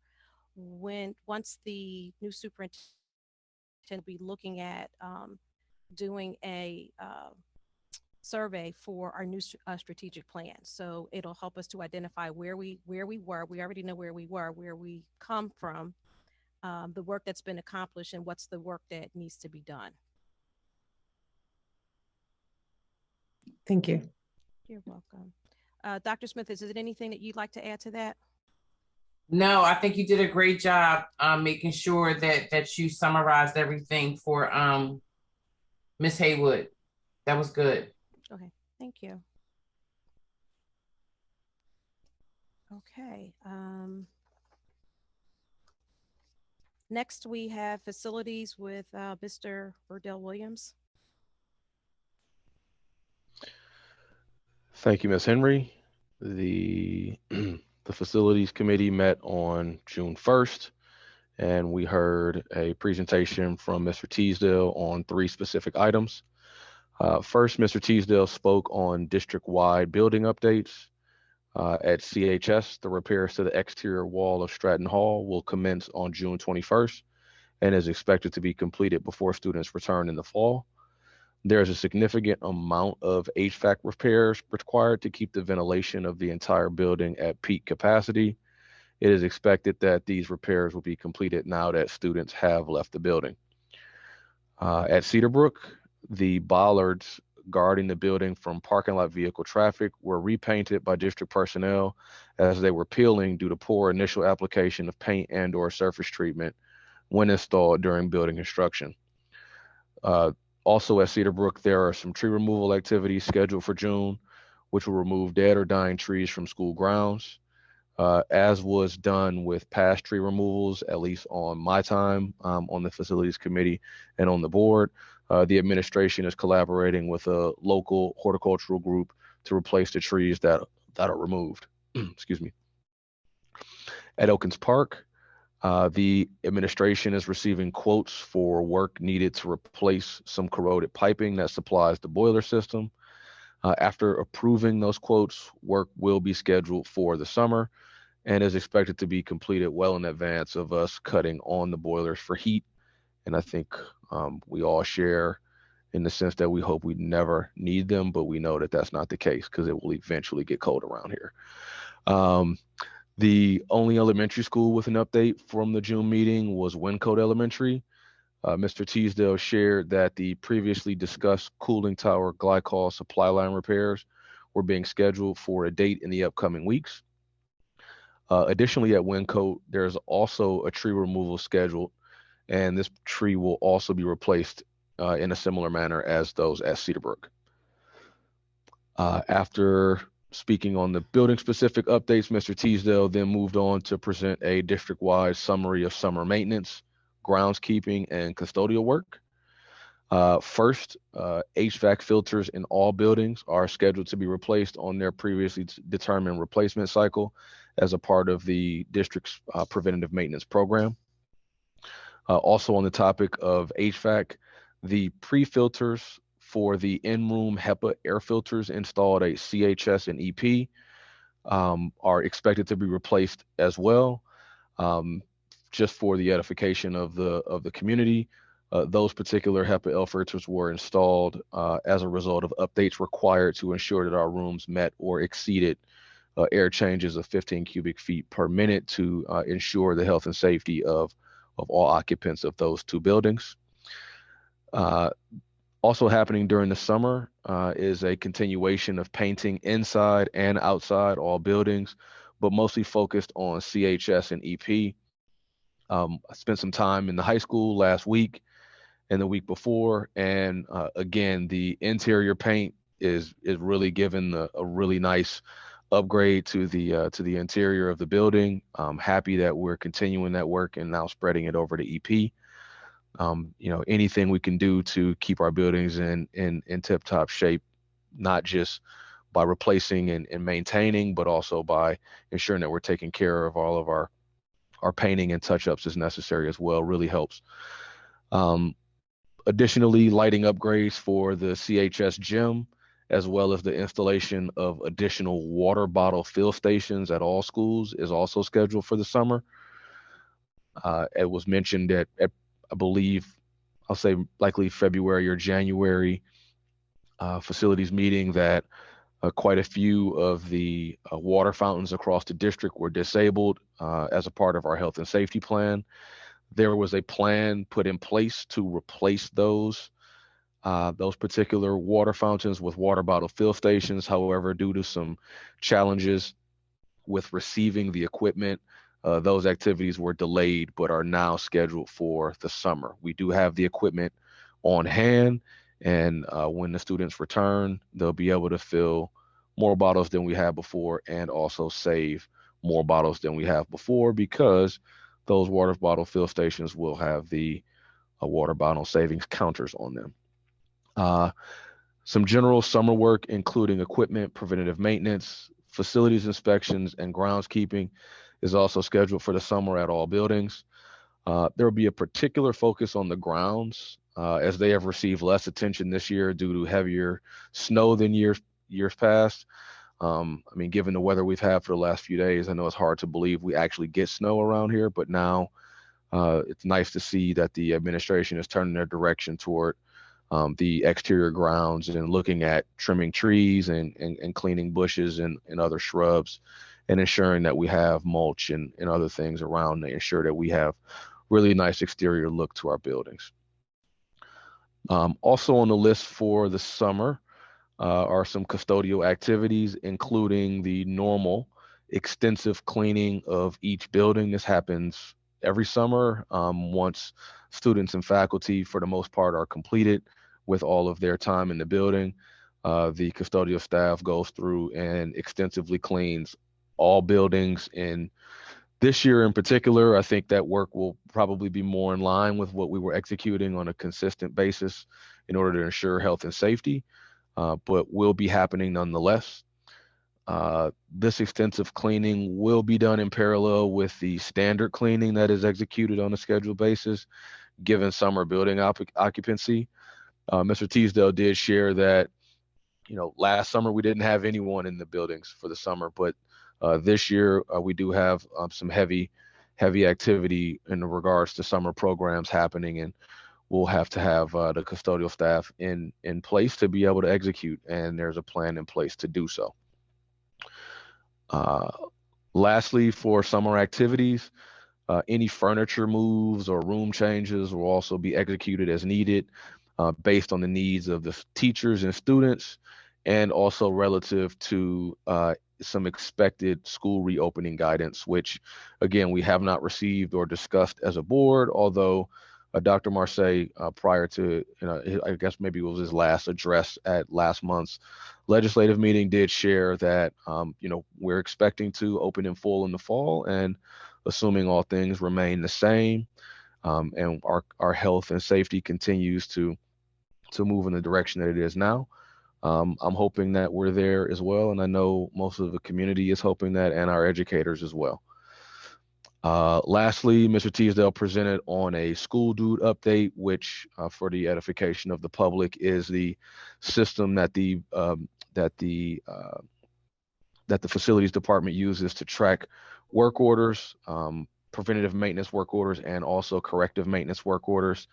And in the time period of between April 30th and May 28th, approximately 1,011 work orders were closed over that time period, which, again, has been fairly consistent with months past. I'll share that about 300 of those work orders, were of the preventative maintenance type, and the remaining 800 or so were corrective work orders. That concludes my report. We do not have a facilities committee meeting scheduled as of yet for the new school year. However, I urge the public to stay tuned for any scheduling updates. And once that date is announced, which will likely either be in August or September, it will be shared with the public accordingly. And that concludes my report. Thank you. Thank you, Mr. Burdell Williams. Next, we have Liaison Group, Mr. Cohen. Thank you. The liaison group met on May 17th, and the first agenda item was introduction of Dr. Hacker as interim superintendent for Cheltenham School District. And that was followed by an update on Cedar Brook Playground. Briefly, Cedar Brook used to have a playground on the site, and there were a series of issues with the property in terms of including safety of the rest of the site, because it is a school district property that would have non-school district people there various times, and also some issues with some landscaping with some older trees that still need to be resolved to move putting in a new playground on the Cedar Brook site, but that is still being investigated. There was somewhat of a related conversation about the Longfellow Road entrance to Cedar Brook. It was noted that some residents had complained about the traffic configuration. It was also discussed that a number of signs have been added to direct people to not go the wrong way on Longfellow Road. There was then discussions about plans for Tooken Creek Trail extension to the former Ashburn Country Club. Briefly, that property is being redeveloped as a property for residential with a variety of houses there, but also over 30 acres will get into the township as part of the development near the creek. And there are plans to utilize that property and also some other parts of the property that are being developed for trails. And that investigation is still ongoing. There was then discussion about safety on streets around schools. Even though the school year has ended, it's winding up. I would reiterate, hopefully people can remember in the fall, to not speed around school buildings, especially during opening and closing, and also to follow the various rules about drop off and not try and double park, because that's a long-going issue that really does impact the health and well-being of our students and faculty at our school buildings, as people are in a hurry to get to and from school and to go on about their other business. So please try to remember the fall to follow all traffic laws and ordinances and just be respectful of pedestrians in specific. There was then an update on stormwater management fee decision to charge the Cheltenham School District. By way of brief background, the township is investigating and is pursuing a stormwater management fee that will be utilized to address the cost of stormwater. For example, trying to alleviate and resolve some flooding issues and other aspects that would be imposed township wide. And there is consideration for having that fee be charged to the school district as well as to the township.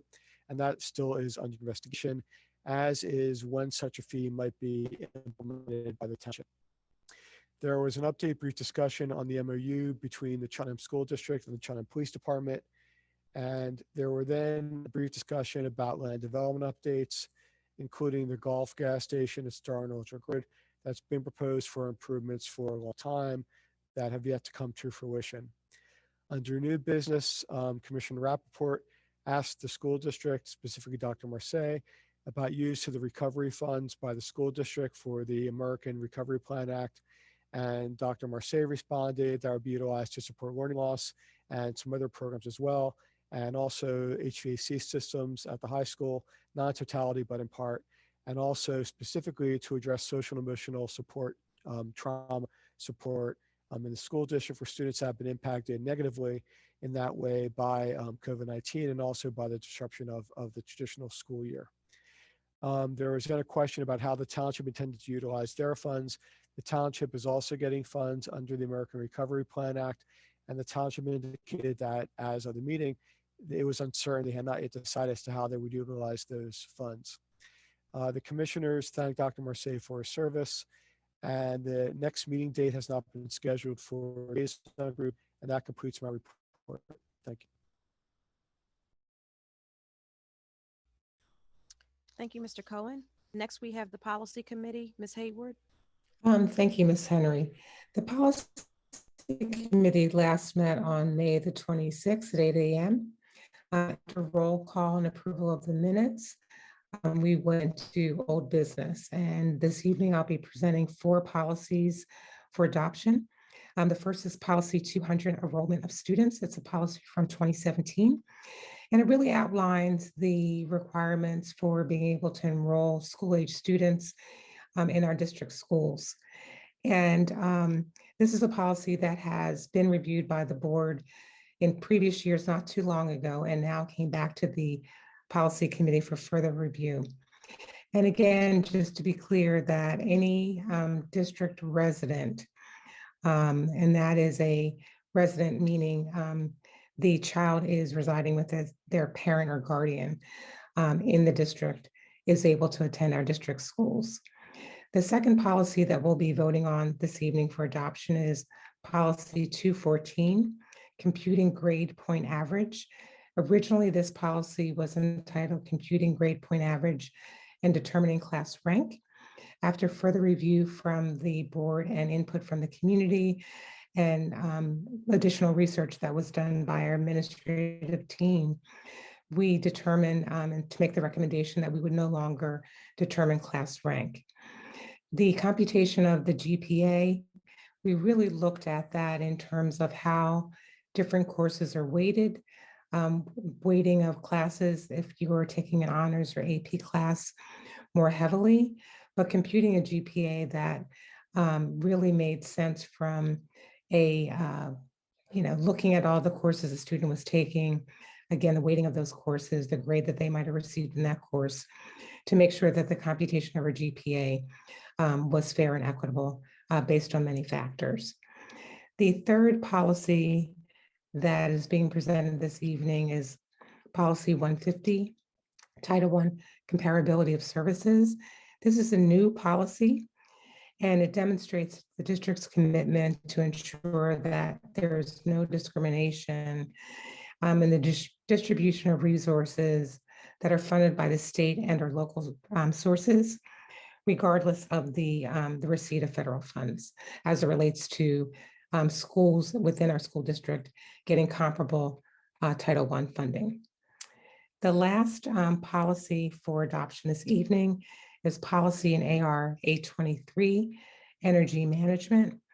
And this is a policy that you may recall that was reported out a couple of meetings ago.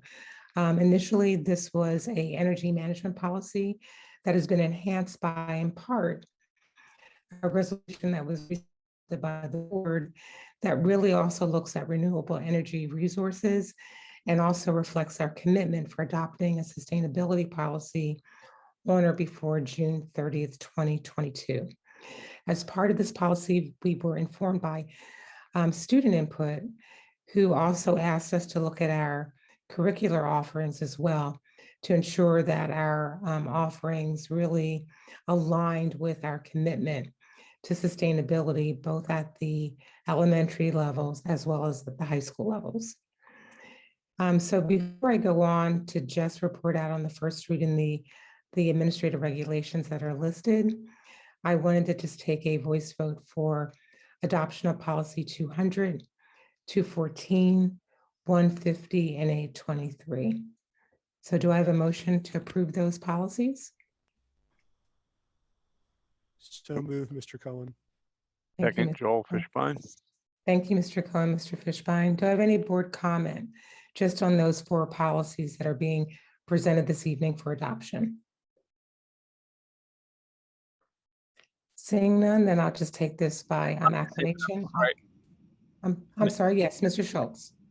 Thank you. Just a very brief comment regarding policies 200 and 823. I just wanted to mention what was also talked about during the policy committee meeting, which is that those 2 policies, we do hope to come back to them, particularly the energy management policy, which will require a fair amount of additional research. So for members of the public who saw that we passed a resolution related to renewable resources in our previous legislative meeting, this is not a reflection of the policy as it stands is not a reflection of the full work that we plan to be that resolution essentially is saying our district will start to look into. Yes, I definitely appreciate those additional comments, Mr. Schultz. I think that was important to stress, particularly as it relates to policy 823. We've got a ways to go before we actually, have a robust sustainability and energy management policy, but it's a start. And again, we are really looking to establishing a sustainability plan on or before June 30th, 2022. Any other board comments on those 4 policies that are being presented for adoption this evening? Seeing none, then I'll just take this by acclamation. All those in favor, please say aye. Aye. Aye. Aye. Aye. Anyone opposed? Okay, seeing none. Okay, that those are all approved. And now just reporting there are 2 policies that are being presented this evening for first read. One is policy 142, use of movies in the classroom, and that's being presented for repeal. Again, it's a first read. It'll come back to the to the board at the next legislative meeting if there are no other changes for repeal. The second is policy 225, students and the police. We propose to change the title of that policy to relationship with law enforcement. And there's a related administrative regulation that includes a memorandum of understanding, which really was the focus of a lot of discussion at the last policy committee meeting. I want to again thank Mr. Diazio for the tremendous amount of work that he did on the memorandum of understanding, and also for the Police Free CSD group, who really provided some insight and some recommendations as it relates to the memorandum of understanding. That memorandum of understanding was significantly changed to only reflect the mandatory required reporting under the Safe Schools Act. We deleted and omitted any of the non-mandatory reporting requirements. And we took up some time at the last policy committee meeting, really discussing and making sure that the language reflected, if practicable, notifying parents or guardians anytime a victim, suspect, or witness was being interviewed by the police in advance. And so this evening, although we don't vote on administrative regulations, they're only posed for review only. I thought it was important to at least stress that that particular policy and administrative regulation has the memorandum of understanding, again, that's now renamed relationship with law enforcement. That there are also the following administrative regulations that are also being posed for review only, which is AR 200 enrollment of students, AR 214, which is the administrative regulation that accompanies the policy 214 that we just adopted. The same with AR 823, AR 142, use of movies in the classroom, again, would be repealed when we actually repeal policy 142. AR 140, charter schools, which really sets forth the process for approving or reviewing a request for approval of a charter school. And lastly, AR 829, which is our equity administrative regulation, which accompanies the policy 829 that we have passed.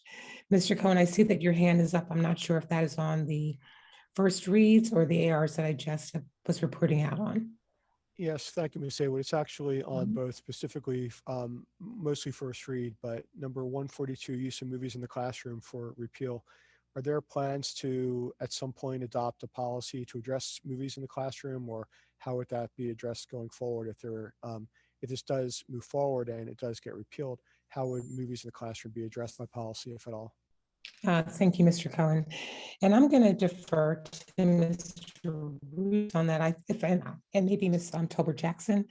If I recall correctly, and Mr. Schultz, correct me if I'm wrong, repeal policy was based on the fact that this content of this particular policy is contained in another policy. So there's no need to have a separate policy 142, and that's why it's being presented for repeal. That's correct. If that is, That's yeah. correct. Okay, thank you. Yeah.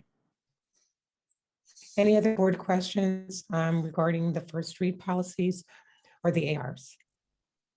Okay, that concludes my report. I'm sorry. Actually, yeah, I would like to take note of, I would like to just note the MOU. The process for the negotiation and revision of that document was, as Ms. Haywood mentioned, the product of a lot of community input and a lot of community conversation.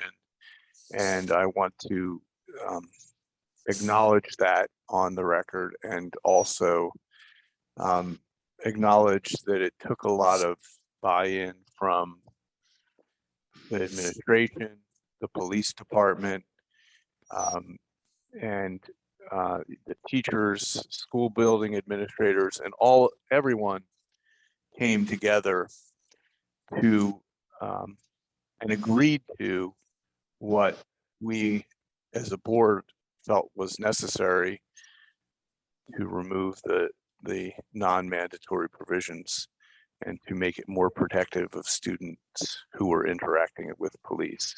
And I think it's a proud day for the community and the board that we are adopting that new MOU. All I have. Thank you, Mr. Fishbein. Thank you for sharing the next steps as it relates to the memorandum of understanding. I'd like to thank you also, Mr. Fishbein, for having those initial conversations with Chief Fry, and for Ms. Lohman's input on certain portions of the MOU as well, as it relates to special education and students, as it relates to that policy and that topic. I did want to stress in terms of the AR 829, which is our equity AR, again accompanying our policy 829 that was adopted by the board several months ago, actually. As part of adopting policy 829, we did request that the superintendent develop and disseminate an administrative regulation implementing the accompanying board policy, addressing the following topics: school-based discipline, academic standards, access to academic programs, diversity of resources, materials and assessments, welcoming and inclusive school environments, engaging and empowering students, families, and community stakeholders, recruitment and retention of diverse, culturally responsive workforce, professional development, and ongoing evaluation of policies and practices, as well as internal and external reporting. Again, this AR is really a work in progress, but it basically is the framework for implementing various aspects of our equity policy. Again, that concludes my report. The next policy committee meeting is June the 23rd at 8 a.m. And that is via Zoom. Thank you. Thank you, Ms. Haywood. Next, we have communications with Mr. Fishbein. That will be me again. Bear with me for a second, pulling something up.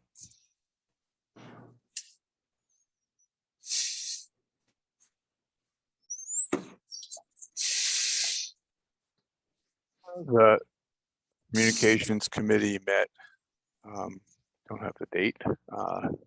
Date on the slides is wrong. And after roll call and approval of the minutes, we handled 3 topics. One was a social media check-in. The communication committee has always looked at the metrics around our social media efforts that have been enhanced dramatically in the last few years. And we've now gone to once a year check-ins on how we're doing, and we did that. We have a lot of communications with the community around our superintendent search, and we talked about that topic. And then we are in the process of developing a dashboard where we store information in a very usable fashion.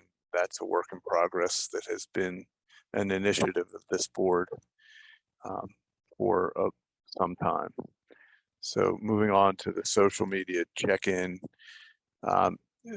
you can, again, these are slides of the May 27th Communication Committee meeting are available on the district website. And Mr. Kaufman, the Director of Communications, working with Dana Walker, who is his go-to person for the creation of our social media content. The two of them post all of the stuff that you see on social media and then track the engagement that we get as a result of it. And some of the highlighted initiatives were around the featuring of our Cheltenham School District students in Philadelphia Magazine. We had a lot of engagement on with respect to our high school's track and field coach and one of our star alums that got a lot of engagement in the community.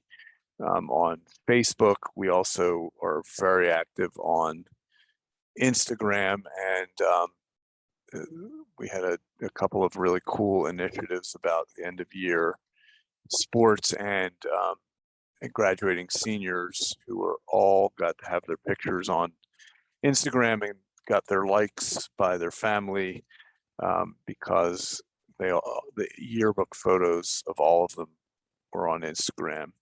The level of engagement is really extraordinary given the size of our district and in comparison with our peer districts. And that's because the content is coming out on a regular basis and people are interested in looking at it, and it keeps them engaged with our community, which was a goal of ours.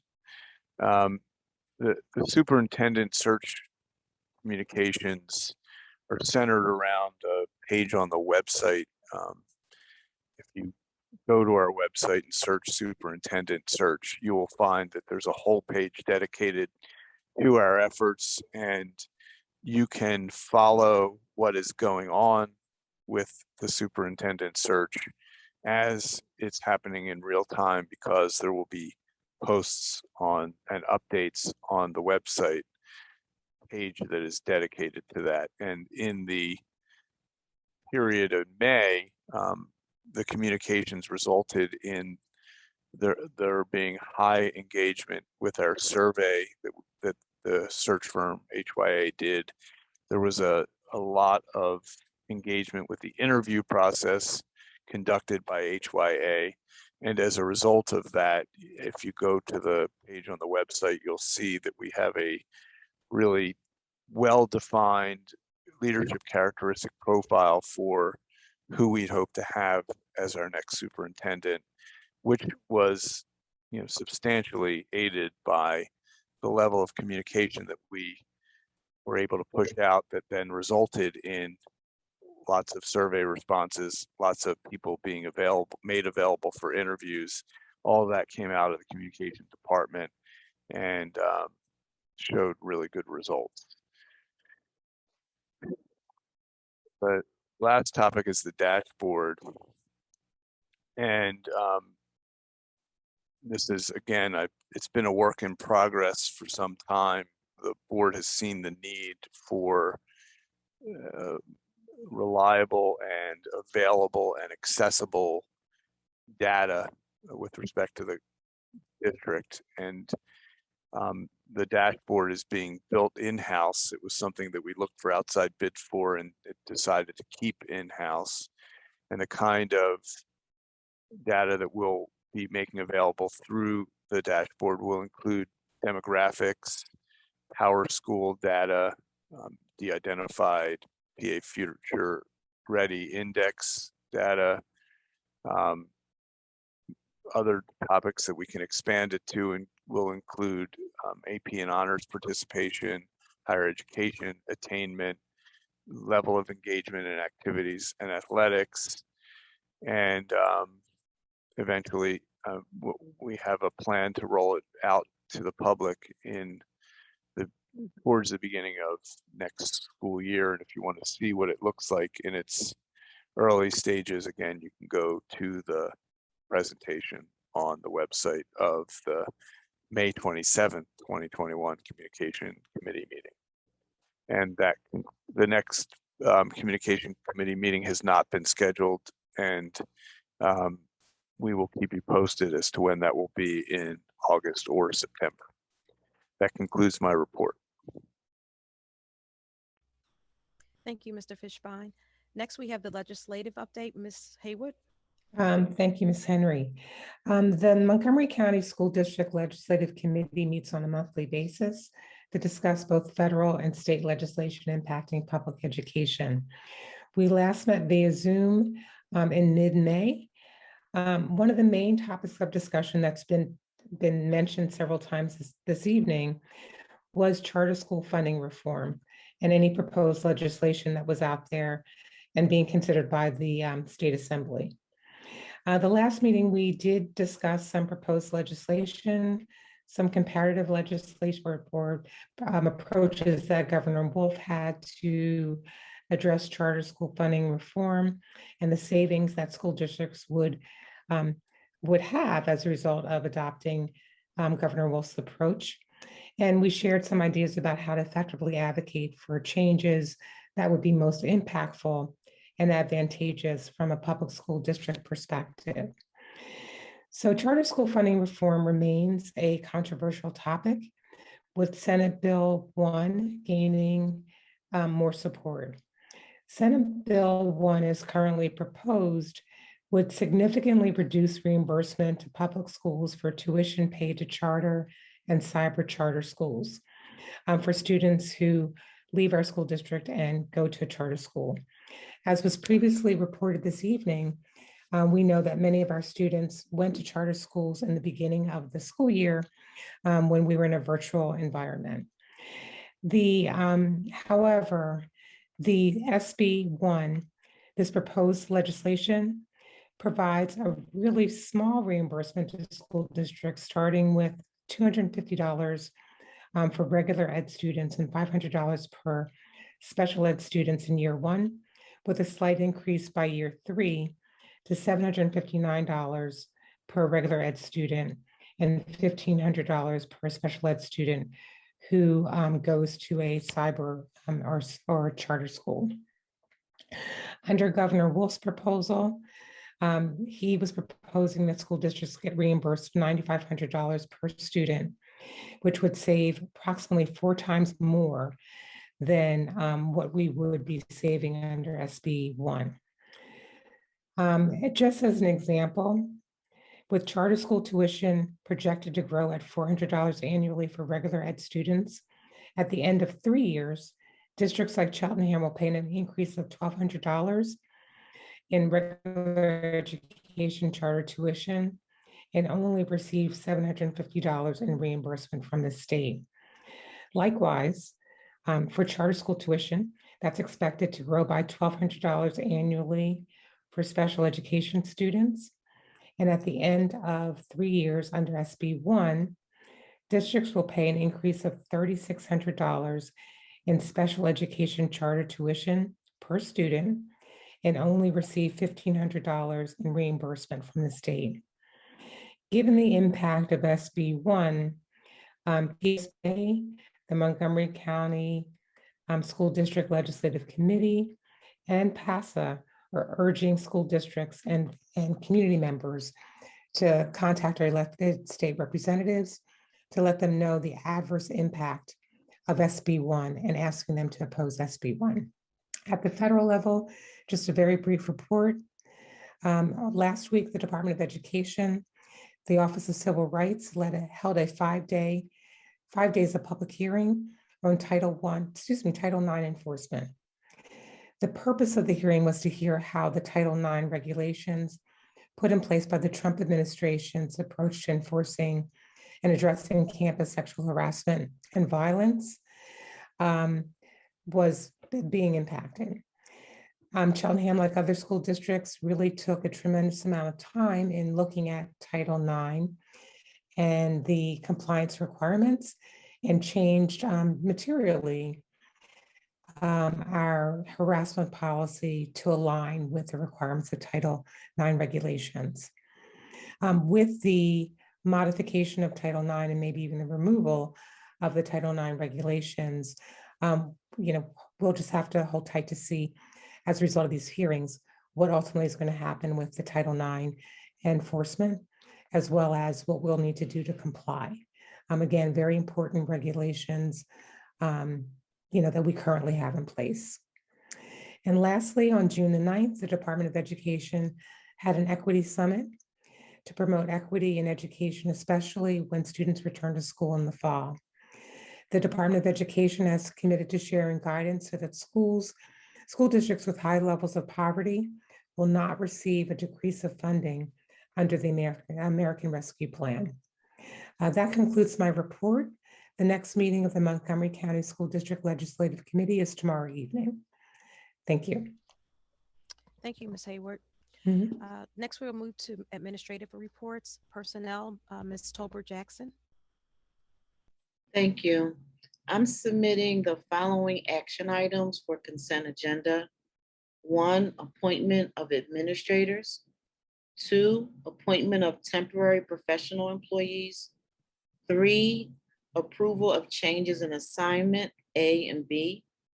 4, appointment of summer school and ESY extended school year personnel A through E.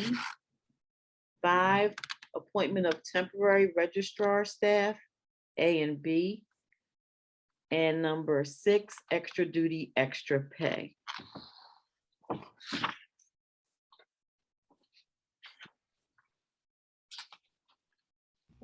So moved. Motion to approve. I'm studying reading it. Motion to approve. Dan, you said so moved. Do we have a second? Second. Thank you. All in favor? Julie has her hand raised. Yeah, Oh, Ms. I'm Henry, just a sorry. quick question. Yeah. Ms. Tolbert Jackson, I saw as one of the action items, the approval of the summer school security officers at Cedar Brook Middle School and Wyncote Elementary School. I was not aware that we had security officers at the elementary school level. Is that new or have we always had that? No, this is new. This school year, this summer, we're having the summer programs. I have to ask Dr. Smith to talk about the Wyncote, but I know we're having summer programs. So some of our security staff are being used for those programs. Are they being utilized as security officers in the building, or are they utilized for some other capacity? Because I don't, it's a little unsettling for me to see that we have school security officers at the elementary school level.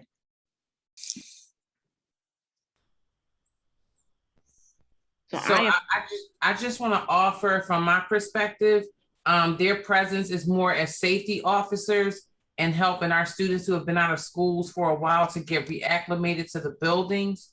I wasn't in a part of the conversations about the number of safety officers we have at each building, but from our perspective, it was more about having more adult presence in the buildings to support the safety of the students, not necessarily for disciplinary reasons or anticipating that there will be disciplinary issues. It's about keeping visitors who shouldn't be on the grounds, off the grounds, and making sure that the people who are supposed to be in the buildings are in the buildings, and to make sure that we have additional support on hand, because as we're still in the pandemic, if someone gets ill, if adults get ill, that we have more support to make sure that we attend to those emergencies as soon as possible. Okay, and thank you, Dr. Smith. So for the security officers to be at Cedarbrook and Wyncote, is that because those are the two buildings where primarily we are conducting summer school programming? Yes, Wyncote summer school programming will be grades K through 2, general education and special education. Glenside is 3 through 5, general education and special education, and Cedarbrook will house our upper EP students and our middle school students. Thank you very much. Thanks for that clarification. You're welcome. Any other board comments or questions? Okay, so we'll take a voice vote. All in favor? Aye. Any opposed? Aye. Aye. Any opposed? The motion carries.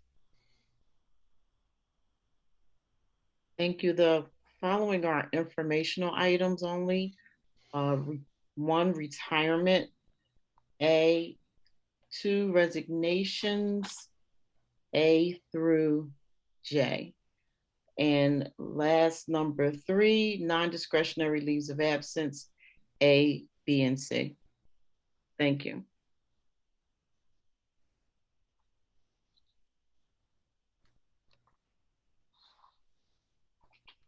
Next, we have educational affairs, but thank you, Ms. Tolbert Jackson. And next we have educational affairs, Dr. Smith.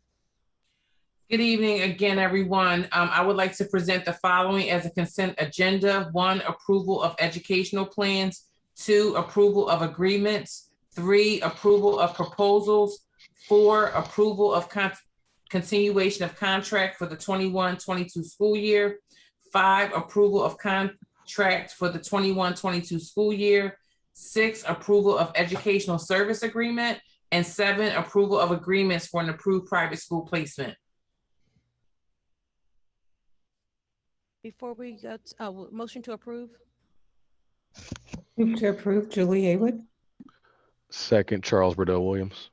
Before we go to a voice vote, any comments or questions from the board? Jennifer Loman, Ms. Loman.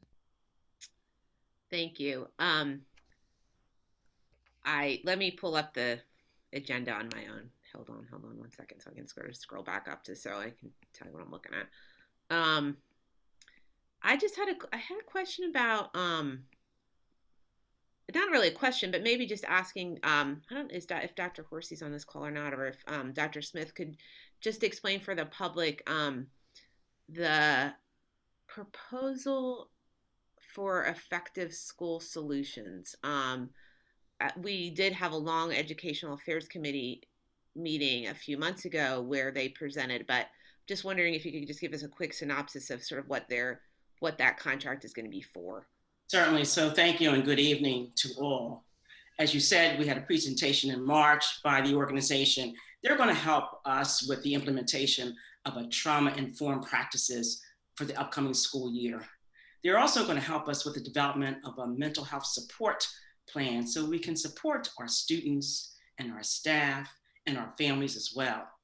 They will be doing training throughout the school year with our staff. They will also be providing workshops for parents and guardians in the area of trauma-informed practices and mental health supports. As we know, and we shared last night at the Educational Affairs Committee, it has really been an uncertain year that we have experienced. And we just want to make sure that we are able to support our students, our staff, and our families' needs. And so that's what they're going to help us do. I hope that's what they were going to be doing. I just wanted to make sure that that's what I hope was, and I think that's great. Thank you, Dr. Horsey, for. And we'll also have the opportunity to update the board and the community throughout the school year of the scope of work and the outcomes and the progress that is being made with the organization and is supporting our families and students and staff. Great, thank you so much. Certainly. I appreciate that. The other thing I was just hoping to get a quick explanation for the public for, particularly since it's such a focus of sort of everything, you know, the district has been working on for the past 5 years, is the equity proposal. I know that that was part of the information that the board gets provided on a weekly basis, but I was hoping, Dr. Smith, you could just summarize what that is all about for the public. So in summary, the equity proposal is a collaboration with the district and the University of Pennsylvania to support our secondary education students to get more opportunities for them to not only be placed and rostered to AP and honors courses, but to do so successfully. So not to just drop them in courses, but because we can, but to give them the tools and the strategies to actually be successful in the classroom. That proposal includes on-site work from the University of Pennsylvania, as well as summer programming for our students. And this is actually a continuation of work that has already been started.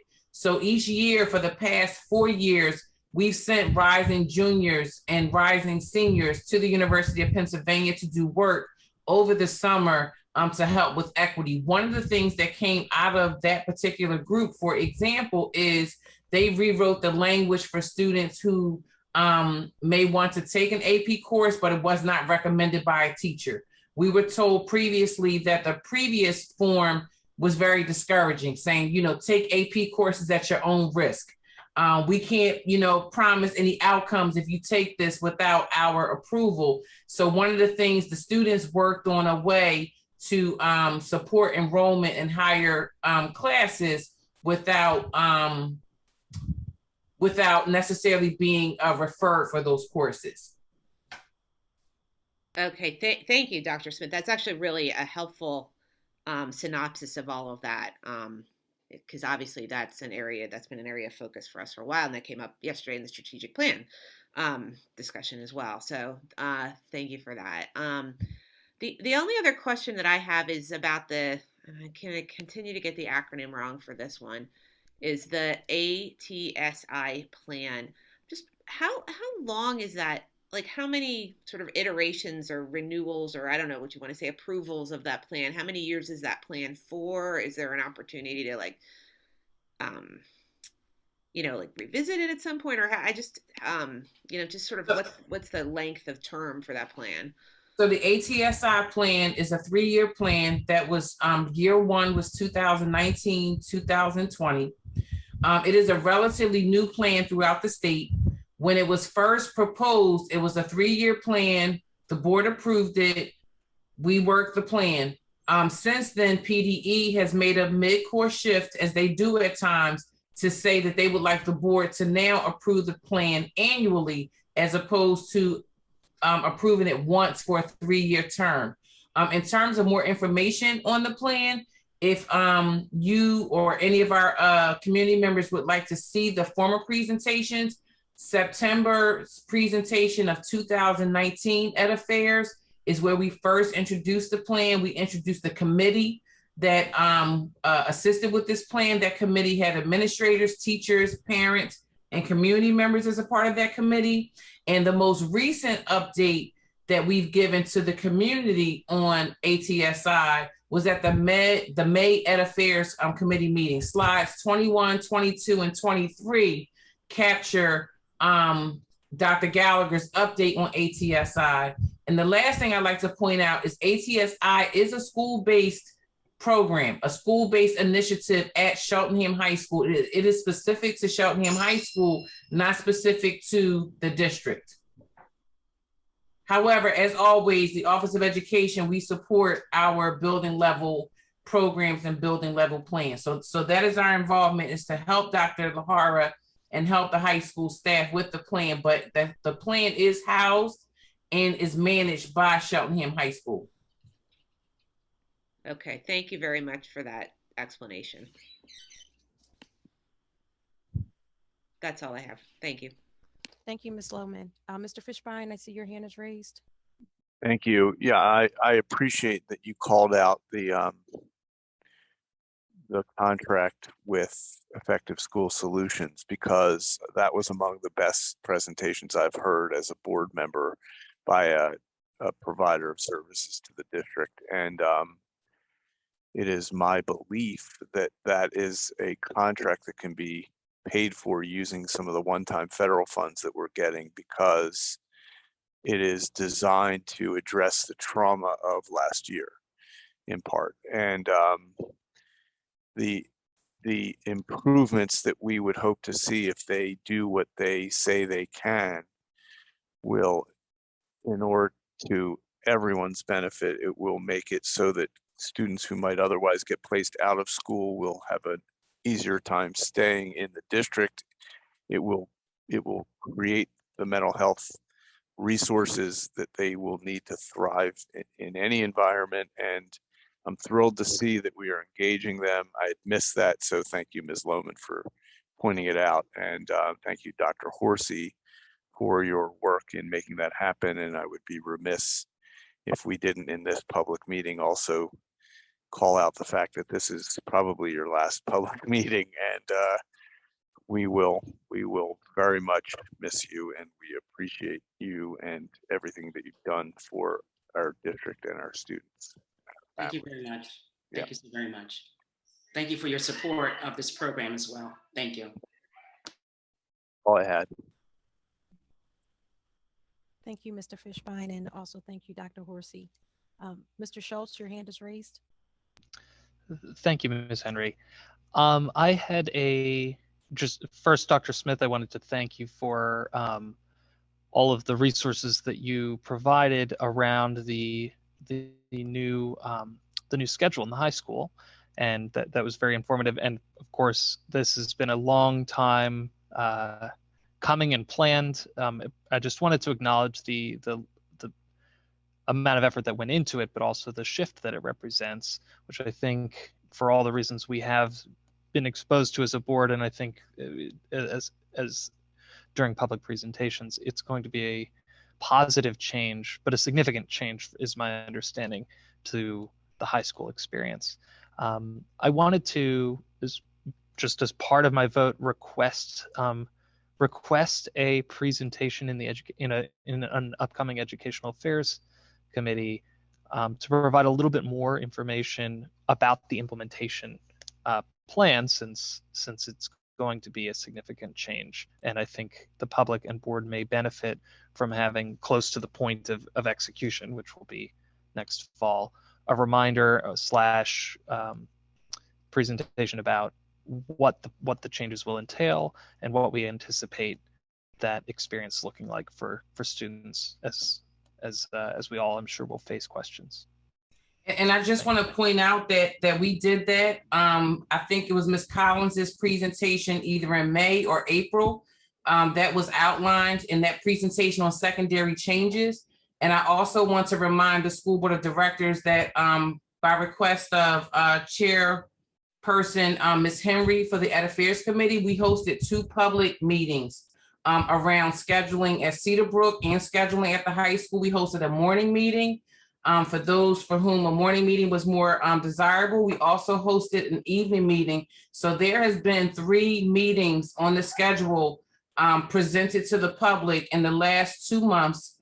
Also, for people who haven't had a chance to come to the meetings, the public and our students have been experiencing a lot of this schedule because of the way we operated the school year. So this past school year, when we shared with you the return to school plan and return to school schedule, those were actual flexible schedules with longer blocks of time. So some of our teachers and students have already started to work with that.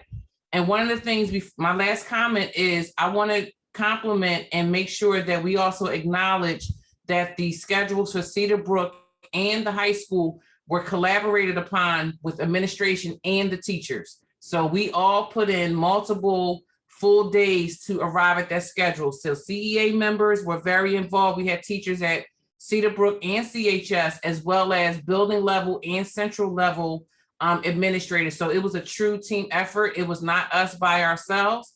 And again, we have given 3 public presentations on the new schedules. Great. Thank you. And just want to reiterate again, the intent of my comment is this. I'm very excited for it. So it may, if the Educational Affairs Committee deems it's not worth or not necessary to have another, I fully understand. But thank you for all of the work and thank you for that context. No problem. You're welcome. Thank you. I don't see any more comments for the board, so I think we're at the voice vote for these items. So all in favor? Aye. I'm sorry, all in favor? Aye. I went on mute again. I'm sorry about that. All in favor? Aye. Aye. Any opposed? The motion carries. Okay, now we're at somebody else in here. Does everybody in the room have theirs on mute? I'm getting feedback. Okay, thank you. So now we're at financial affairs with Mr. Schott. Thank you very much, Ms. Henry. We have 13 items that we're seeking consent approval for, and we have 4 items that we're seeking individual approval. So I'd like to read the first 13 first, if I may. Number 1, approval of the 2020-2021 budget transfers. Number 2, authorization for school district depositories. Number 3, approval of the catalog fixed discount program. Authorization for temporary investment of funds. Approval to participate in the purchasing cooperatives. Number 6, approval of purchasing agents. Number 7, authorization to pay the bills for the month of July through August 10th, since there's no meeting in July. Number 8, authorization to execute final budget transfers.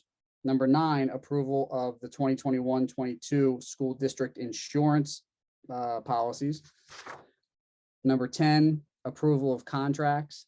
Number 11, approval of the MCIU intergovernmental agreement. Number 12, approval of upgrade and repairs to the school district security cameras. Number 13, approval of payments for the month of May through May 31st. Motion to approve. So moved, Jennifer Lohman. Joel Fishbein. Thank you. Any board comments before we go to a voice vote? Okay, all in favor? Aye. Aye. Aye. Any opposed? The motion carries. Thank you. So now we have 4 items which we're seeking individual approval. Number 14 is the approval of the homestead farmstead exclusion. That's also related to number 15 and 16. Number 15 is the approval of real estate tax installment payments. And number 16 is the approval of real estate tax discount and penalty periods. Okay, motion to approve. So moved. Oh, okay. Before, thank you for those. Before we go to individual vote, any comments from the board? I just want to make sure we're clear. So these are being voted collectively, 14, 15. Was the motion for 14, 15, and 16 collectively, or just for 14? Either way is fine. These can be grouped. Okay, then why don't we group them? Okay. All right. So my motion was for all 4. All 3, 14, 15, and 16. Yeah, right. Yeah. 14, 17 15. needs to be separate. Okay. And as long as the seconder was okay with that. I don't think there was a second. Yeah. Do we have one? Do we have a I second? believe Ms. Lohman was the first, Mr. Fishbein was the second. Oh, okay. Oh. Okay, and Ms. Lohman, your first is okay for having those 3 grouped? Yes. Okay, so I want to clarify that. Okay. And the final one is number. Well, you need a 7. vote. We need to, Mr. Schott, we need to vote on that one first. Apologize. All right, so we'll take this by individual voice vote. Aye. Aye. Aye. Aye. Charles Burdell Williams. Julie Haywood, as aye. Jennifer Loman is aye. So I have Mr. Pender on the phone. Yeah, I said aye. It was the third Okay, one. I'm sorry, I missed that. Pam Henry, aye. The motion carries. Okay. And Right. the last one is the approval of the parameters for the 2017 bond refunding. Motion to approve. So moved.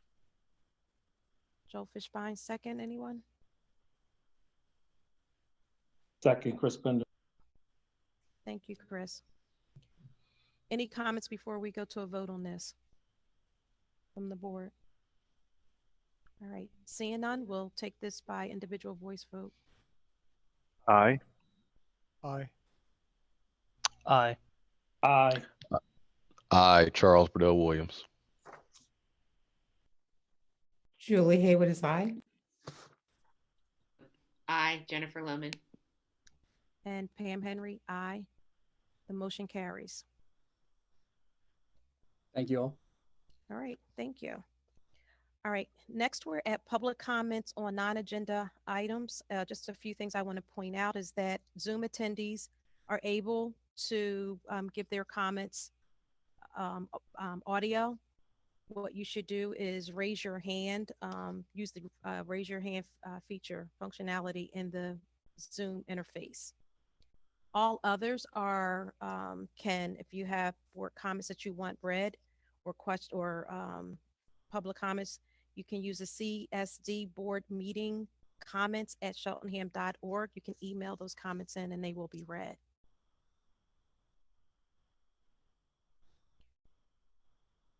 So I'm going to go in the order that I see on my screen, which fortunately may not necessarily reflect who was first or second. Eve Glacier.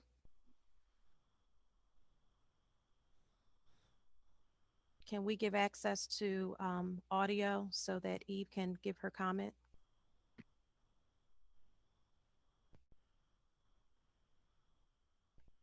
Okay.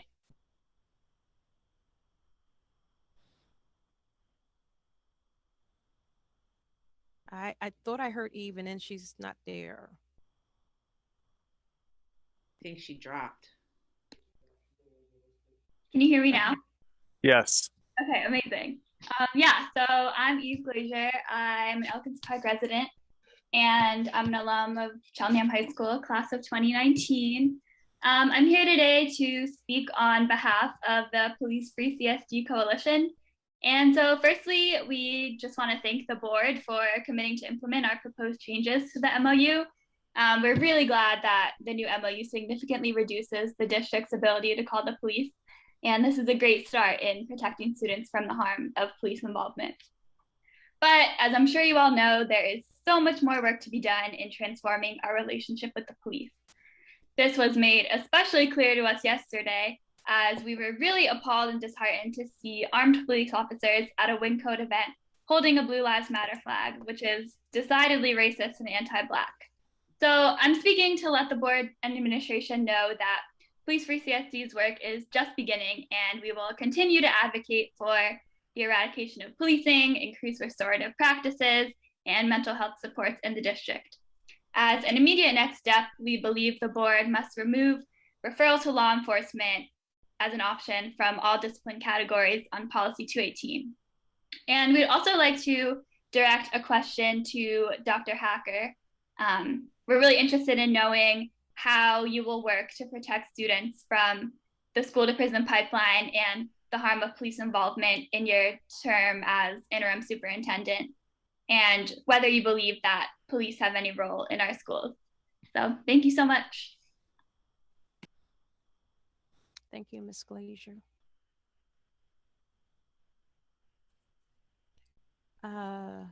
Next we have Ms. Liza Maris from Wyncote. Hi, can you hear me? Yes, we can hear you. Great, thanks. Good evening. My name is Liza Maris. I use the She series and I'm a resident of Wyncote. Once again, I want to thank you for taking the bold and courageous steps towards equity and empathy in the recent MOU revision. We are certainly saving children and teenagers from having a childish mistake lead to lifelong negative consequences. So perhaps you'd be willing to speak on another way that we can help our children heal by addressing the discipline system and the mental health issues with a comprehensive, multifaceted plan in the fall. We are all acutely aware that our children's mental health has suffered from isolation during the pandemic. Children with mental health challenges will struggle with sleeping well, eating right, and maintaining a schedule. Children, as a result of isolation, may lack motivation, social skills, and struggle with paying attention. Children of color have experienced yet another level of trauma this past year. These struggles will almost certainly present in school as discipline referrals. And how will we as a district respond? It can be easy to blame children for erratic behavior, but it's also the responsibility of adults to provide a school environment that caters to their needs. The pandemic has changed everything, and school in the fall can reflect our new reality. This doesn't have to be a sad story of a lost generation destined to learn less and go to jail more. I feel so much relief that the MOU revision means the reaction will not include police and handcuffs, except in the most extreme of circumstances. Also, we have the benefit of time to plan in the summer how to address this unprecedented mental health crisis with prevention strategies. And even more fortunate, we've received millions of dollars from the government for just this reason, to support the unique needs of the district from the effects of COVID. So what can we do? So many things. Professional development provided by Effective School Solutions is great, and we can do more. Are you willing to create additional positions for behavior specialists, social workers, and school psychologists? Are you able to return to having a therapist available for confidential drop-ins anytime a student needs them? Would you consider reviving the peer mentorship program? Would you consider ending the late policy of holding students in the cafeteria, a policy that current students have called abusive? Can we get creative about restorative practices that can replace suspensions and avoid further time out of the classroom? And instead of detentions, to think about what you've done, can we require written reflections so we can hear from the child and guide them? Can we reinstate the climate and counselor positions that were eliminated last year? Will we set the expectation for teachers that they utilize their trauma-informed training? Can we spend some time on programming to allow students to build relationships and social emotional skills upon their return? Perhaps guided group intervention in an advisory period. These are all excellent practices that we should uphold always, but especially after COVID. Our children are struggling and they will need help, not punishment. Learning tonight that we've added security officers to summer school at the elementary level in the name of student safety after the pandemic is concerning to me. I hope we can provide post-pandemic support that does not take the form of uniformed force. While we may be concerned about test scores or learning loss, I can speak from personal experience that a child cannot learn if they are tired, hungry, sad, anxious, and feeling alone. In order for us to address learning loss, students must first be in a mindset to be able to receive the learning. I know that Cheltenham is deeply committed to supporting mental health and have seen the positive effects that attention to this issue has had on the school environment. I would love to see a comprehensive, multifaceted plan for our district response to discipline matters, given the unique challenges for students in the past year. Thank you. Thank you, Ms. Marion. Marion Biglin. Marion, in the chat or in the your name area, can you put where you reside in the community, and we will promote you to panelists so that you can ask your question or give your comment. Glenside. Thank you, Marion.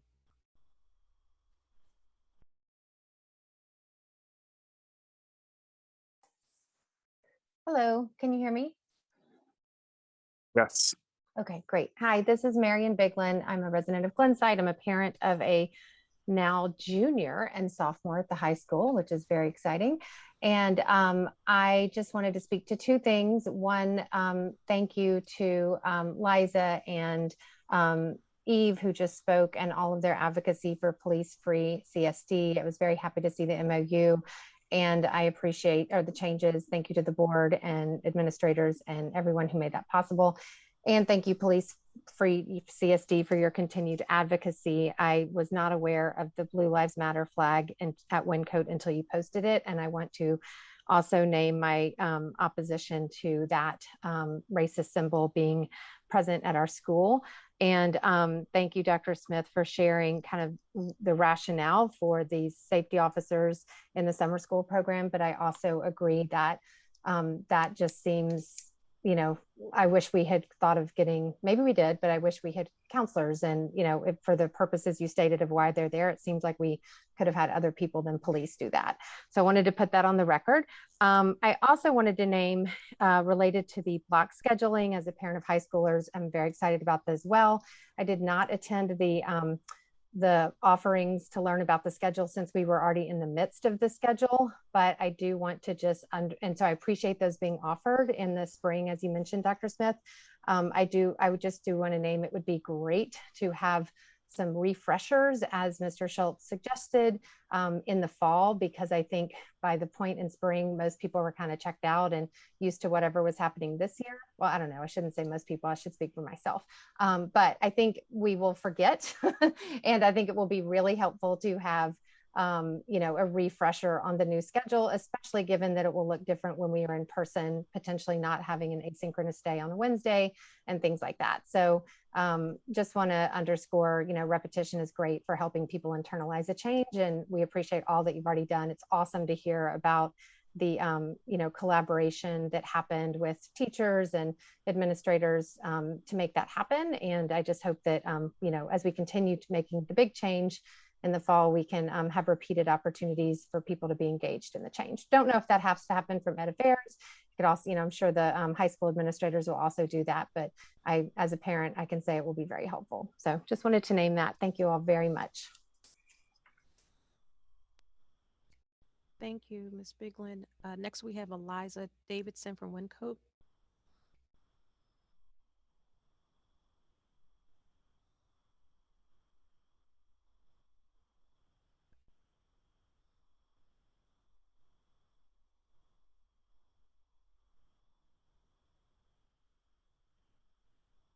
And I'm not seeing her come over to the panelist area. And I actually don't see her. There she is. Okay, she just popped up.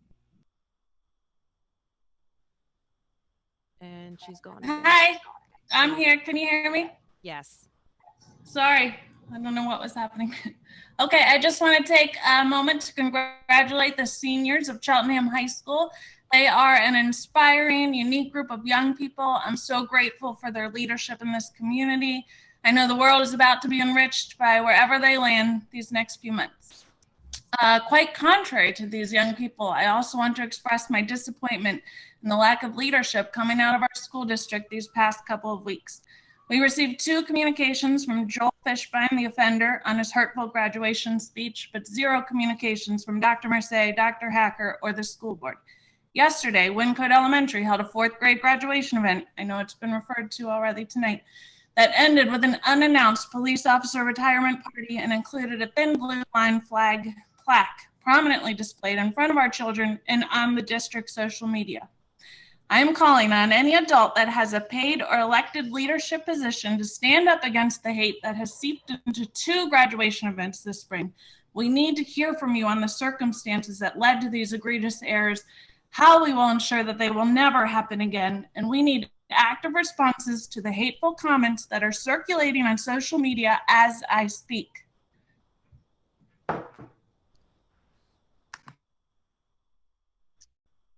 Thank you. There are no further comments via email, and I don't see any other additional hands raised. Our next meetings will be held as stated in the agenda.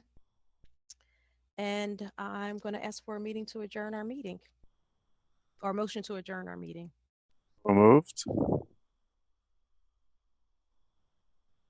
Second, Crispender. Thank you, Joel and Chris. And so the meeting is adjourned.